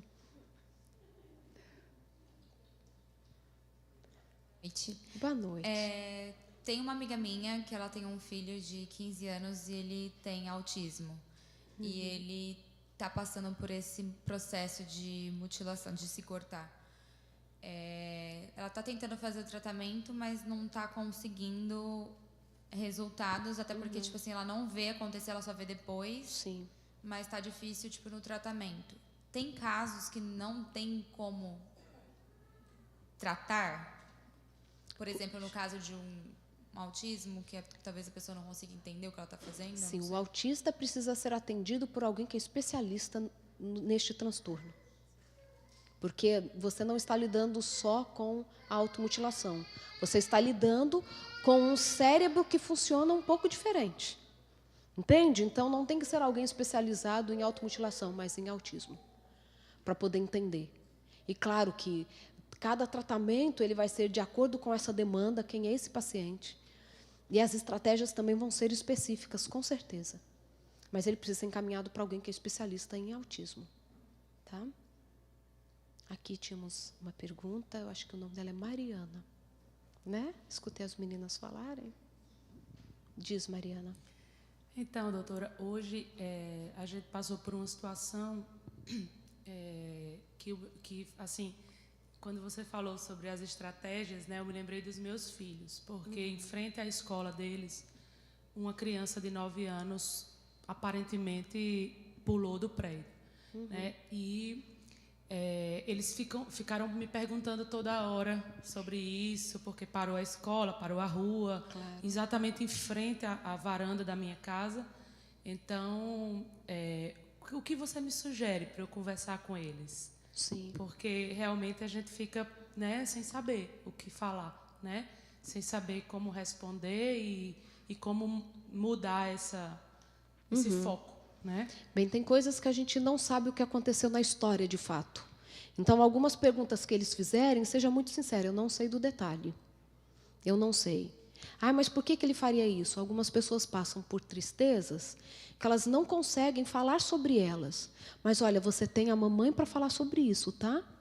Se alguma coisa te deixar triste, ou na escola, ou aqui em casa, fala comigo que a gente vai ouvir e a gente vai resolvendo as coisas. Então, você não dá, dependendo da idade da criança, você não vai dar toda uma explicação. 12 anos já entende muito bem. Então, você vai explicar que existem angústias, tal, mas que existem formas que a gente consegue resolver. Qualquer que seja a angústia, existe uma solução. Então, é levar sempre para o lado positivo. Detalhes a gente não tem, mesmo se tiver, a gente não fala detalhes para a criança, né? Mas você não ignora a situação. É uma forma de educar também. E de deixar para eles, mais uma vez, reforçada a ideia de que você pode conversar comigo. Qualquer coisa, não precisa ser nada grave, mesmo que você ache que eu vou ficar chateada. Eu prefiro que você fale comigo, que a gente vai resolvendo as coisas. Diferente do que as pessoas imaginam, crianças também suicidam. Existem histórias, relatos na literatura de criança de 4 anos de idade suicidando. O caso clássico, a menina tinha acabado de levar a bronca da mãe, e a mãe falou, sobe para o seu quarto. A menina subiu para o quarto, 4 aninhos. Ela subiu para o quarto, sabe aquele silêncio? Aí passou um tempo, a mãe subiu para o quarto, e ela tinha se enforcado. Ela tinha conseguido pegar a cordinha da própria persiana, e ela conseguiu enrolar no pescoço e tirou a vida. Inacreditável. Claro que não é tão frequente quanto em adolescentes, em adultos, óbvio, né? Graças a Deus, mas acontece sim. Por isso que eu digo, qualquer mudança de comportamento significativa, nós temos que prestar atenção, sempre. Não precisa ser algo que levaria a uma consequência tão extrema, mas qualquer sofrimento, qualquer demanda precisa ser atendida por nós. Não é ignorando que a situação deixa de acontecer. Não é ignorando que a situação vai ser simples, que daqui a pouco passa. Nós temos que olhar com respeito, responsabilidade, generosidade. Mais alguma pergunta? Estamos encerrando. Sim.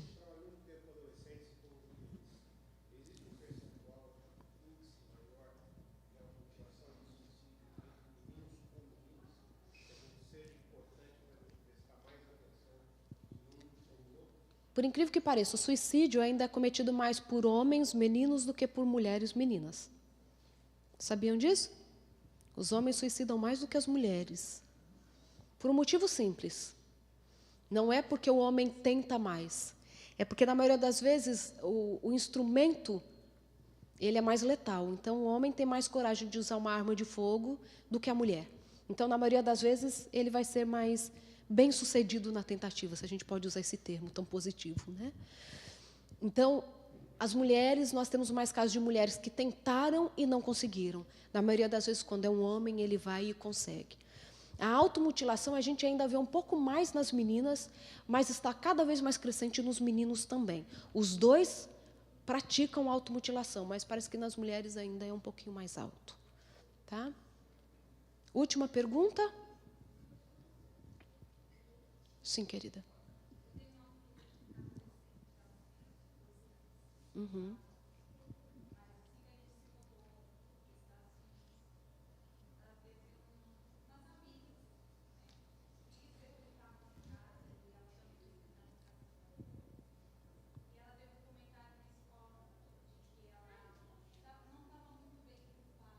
Uhum.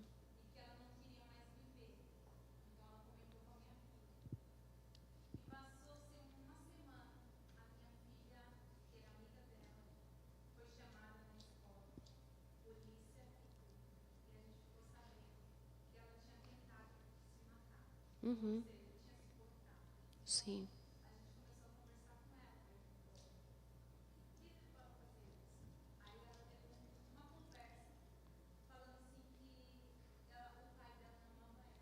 Aham.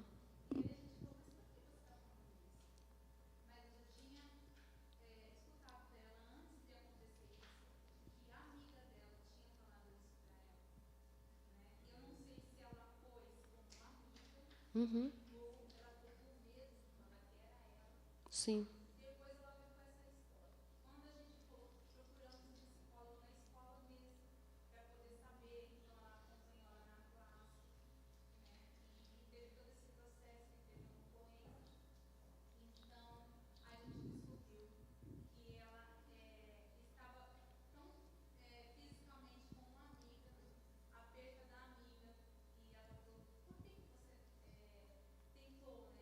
Uhum. Uhum. Sim. Uhum.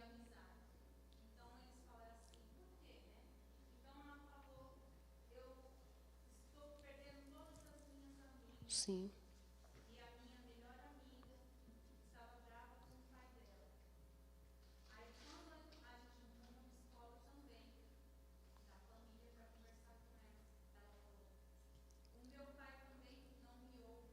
Uhum.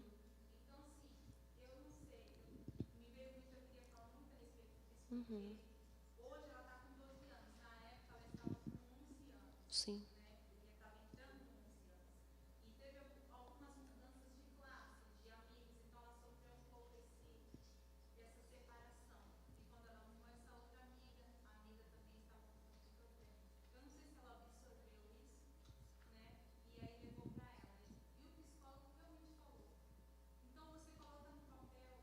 Uhum.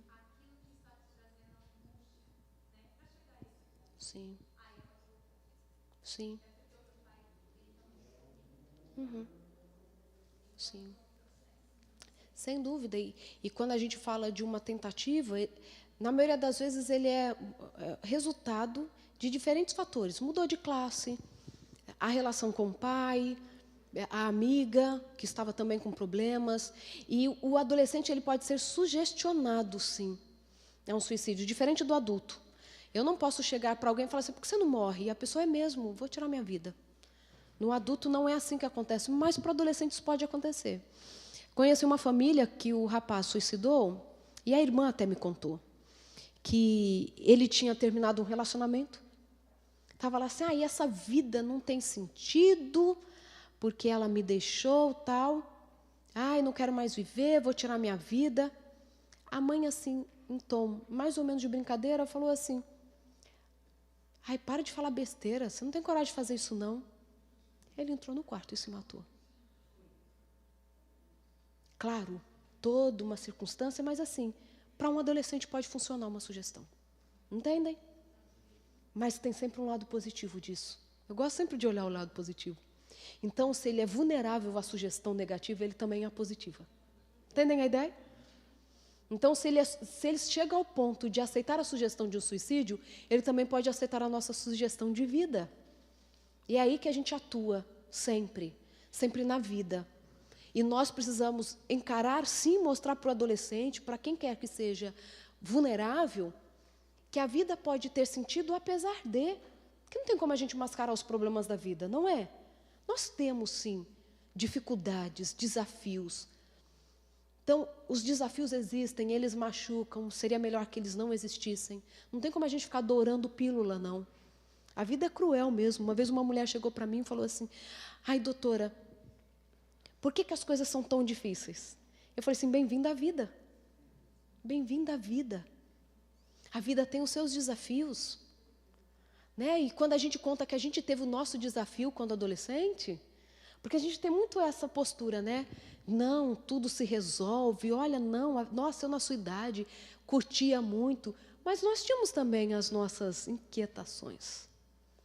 Então, quando nós colocamos diante, por exemplo, de um adolescente, que nós também somos seres humanos, e temos as nossas vulnerabilidades e as histórias que não gostaríamos que tivessem acontecido, eles se identificam.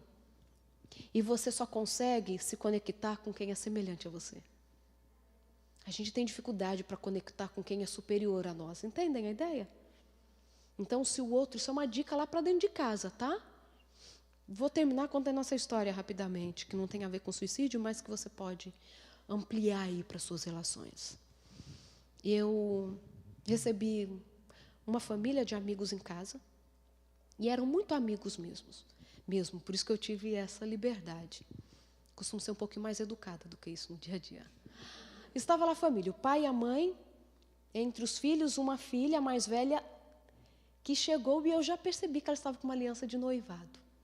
Percebi, não falei nada. Ela estava junto com o namoradinho, os dois de aliança. Enquanto não me contam, eu não vi, né? E aí o pai já foi logo me contando. Ó, essa daí ficou noiva. Fala para essa menina que ela não tem idade para casar. A menina tinha 16 anos. Noiva. Já marcando para casar o ano seguinte. O Emerson ficou agora, não de cabelo em pé, mas preocupadíssimo. Porque tem duas em casa. O André, se estivesse aqui, já estava chorando, convulsionando. E aí ele falou assim, fala aí para essa daí que ela não tem idade para casar, que ela não pode casar agora, porque ela tem que estudar, porque não sei o quê. Aquele discurso, né, que eu não preciso repetir. Aí eu falei assim, se eu tivesse no lugar dela, eu também teria ficado noivo e casaria o ano que vem. O pai faltou me matar. Estou querendo que você me ajude, e você fala isso. Eu falei assim, ela está fazendo exatamente o que ela devia fazer. Porque ela quer ser igual a vocês. Porque eu falei assim, querido, você lembra da história que vocês contam para todo mundo, e que eu já escutei milhões de vezes? Que você, pai, roubou a mãe dela da família? Ah, mas isso há muitos anos atrás. Nossa, isso foi na década tal. Eu falei assim, não importa. A mulher foi aquela coisa clássica de amarrar lençol e pular a janela para fugir com o namorado. Ela tinha por volta de 15, 16, o namorado 19, estou falando dos pais. Ele já era caminhoneiro, os pais da moça não aceitavam o relacionamento, resolveram fugir. Então ela pula a janela, entra naquele caminhão, vai embora, volta 2 anos depois, grávida do primeiro filho, para ver se não seria morta ali em praça pública. E eu falei assim, e vocês contam essa história na maior das vantagens. Porque ele vivia brincando mesmo com isso. Eu roubei essa daí dos pais dela, e a gente saiu no mundo. Então eu falei assim, sabe o que você está falando para sua filha? Que isso era muito legal. Ah, mas ela sabe no contexto que eu conto. Eu falei assim, até eu sei, que é para se aparecer. Você conta da forma mais positiva possível. Sabe o que sua filha queria escutar de vocês? Fala assim, olha, não erra do jeito que a gente errou. Mas eu já era responsável, já trabalhava, mas roubou filha dos outros. Ah, mas eu não tinha a cabeça dos meninos de hoje. Se não tivesse, não tinha feito o que fez. Deixa eu lembrar se eles já voltaram na minha casa depois disso. E aí a menina começou a falar assim, é isso aí. Eu queria pelo menos que eles assumissem que eles fizeram errado. Eu quero casar mesmo. Eu falei, não estou dando nem desculpa não, porque eu quero casar mesmo, tal. Mas vive contando aí para todo mundo que foi a melhor coisa que eles fizeram da vida, que estão casados até hoje, que deu certo. Nunca que assumiram os erros que eles fizeram na vida, mas na minha cara fica jogando o tempo todo. Aí virou assim, aí eu tive que acalmar todo mundo. Puxa um para cá, sessão terapêutica para o outro ali, brincando. Mas sabe o que foi interessante? Aquilo foi tão terapêutico, que ela tirou a aliança. Depois, né, não naquele dia. Eles casaram assim uns 4 anos depois. Eu até fui ao casamento, cantei no casamento deles até. Olha que desastre. E a gente achando que o desastre era casar com 16, né? E estão lá, casadinhos hoje, com os filhos deles, entenderam? Mas os pais precisavam colocar no lugar deles, que um dia também foram jovens e não queriam que os filhos cometessem o mesmo engano. Quando nós nos colocamos na posição de que a gente também sofre, de que a gente também erra, nós conseguimos nos conectar com os outros. E a afinidade só acontece entre os semelhantes. Não é? Então eu não posso, se eu não sou terapeuta, eu não posso chegar para o outro e achar que na minha posição soberana, eu que não sou afetado com nada, tenho uma solução para ele. Então, o colocar-se no lugar do outro não é entender a dor do outro, mas é entender a própria dor. E a partir da análise da minha dor, eu consigo imaginar o quanto o outro está sofrendo. Mesmo que a dor seja diferente. Porque dor dói, né? E que nós possamos ser agentes de esperança, de solução. Onde houver guerra, a gente possa levar paz. Onde houver ódio, que a gente leve amor. Onde houver problema, que a gente faça parte da solução. Pode parecer um mito, né? Ou uma ideia muito idealista, mas eu acredito nisso. Eu acredito que cada um de nós pode contribuir, sim, para que o outro seja melhor dentro de si mesmo, seja mais feliz. E às vezes a gente, só de não falar o que a gente não sabe falar, nós já estamos contribuindo muito para a felicidade do outro, ou pelo menos para começar esse processo de tornar a vida ainda mais significativa, ou fazer com que alguns voltem a encontrar sentido para a própria vida. E às vezes, por incrível que pareça, só de você olhar para o outro e fazer um elogio sincero do que é mais simples, você já pode estar salvando uma vida. Salvando uma vida. De olhar para alguém e achar nela valor, porque todo mundo tem valor. Todo mundo sabe fazer alguma coisa muito bem, que não precisa ser igual ao que você faz. Mas quando você olhar para quem convive com você, encontre nessa pessoa valor. Encontre valor. Encontre o que ela pode oferecer de melhor, que talvez ela esteja procurando isso para a vida dela. Que talvez ela mesma não consiga mais enxergar com os olhos puros, porque a vida foi trazendo para a vida dela muitas marcas. Mas você pode ser esse olhar, independente de quem é, independente da história, você pode ser generoso. Uma vez eu contei para vocês, pelo menos para algumas pessoas, que uma moça me achou horrorosa. Eu já contei isso, né? Posso contar para quem não ouviu ainda? Eu fui para um evento, e aí no final, assim, uma moça veio me cumprimentar, e ela diz assim: doutora Rosana, se não me dizem que é você, eu jamais ia te reconhecer pessoalmente. Porque ela só me conhecia da televisão. Aí eu falei assim: de fato, na televisão eu sou mais bonita do que pessoalmente, então por isso que você não deve ter me reconhecido. Ela falou assim: de fato. Na televisão você é tão bonita, mas pessoalmente a gente se decepciona. Ela falou para mim: doutora, cadê aquele cabelo que eu vejo na televisão? Aquela pele incrível. Os seus olhos até verdes são na televisão, mas quando a gente olha assim, é castanho. Você é uma mulher alta, elegante. Você está doente? Ela me perguntou: você está doente, doutora? Você é muito magra. Não é? Você é muito magra. Por isso que eu estou usando essas asas mais redondas agora, assim. Tem 2 cobertores aqui embaixo, tá? Brincando. E aí a moça não parava de falar. Não parava. Meu marido foi embora, quem estava comigo, foi todo mundo saindo assim e me deixou sozinha.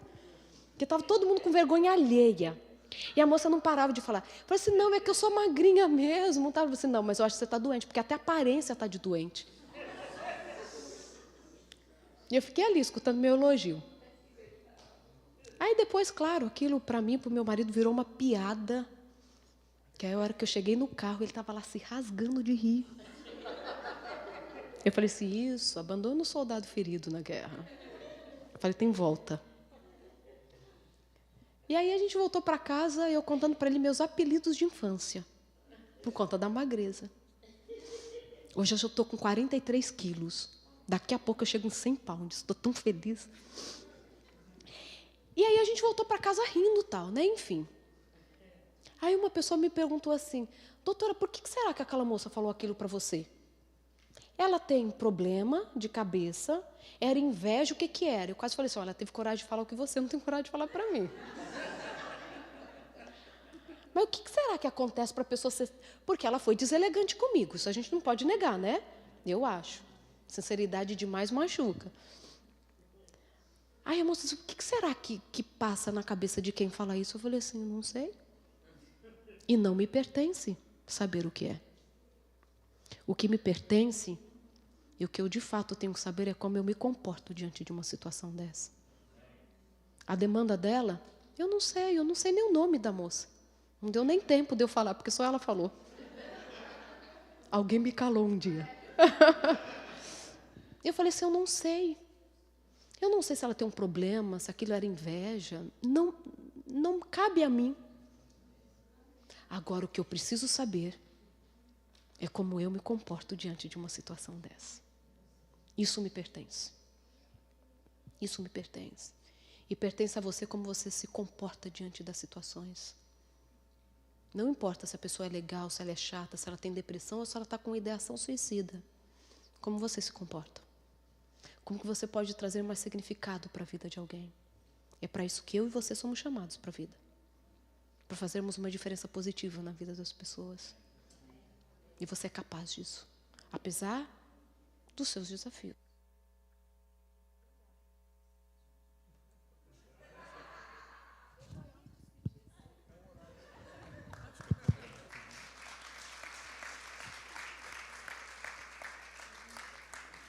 Eu ia despedir mesmo, porque estava tudo ali cronometrado, a gente estava na mesma sintonia. Obrigada. Nós vamos ter outros encontros para falar de outras coisas, né? E vocês são todos convidados, porque somos todos multiplicadores. Voltem para casa em paz e com Deus. Obrigada.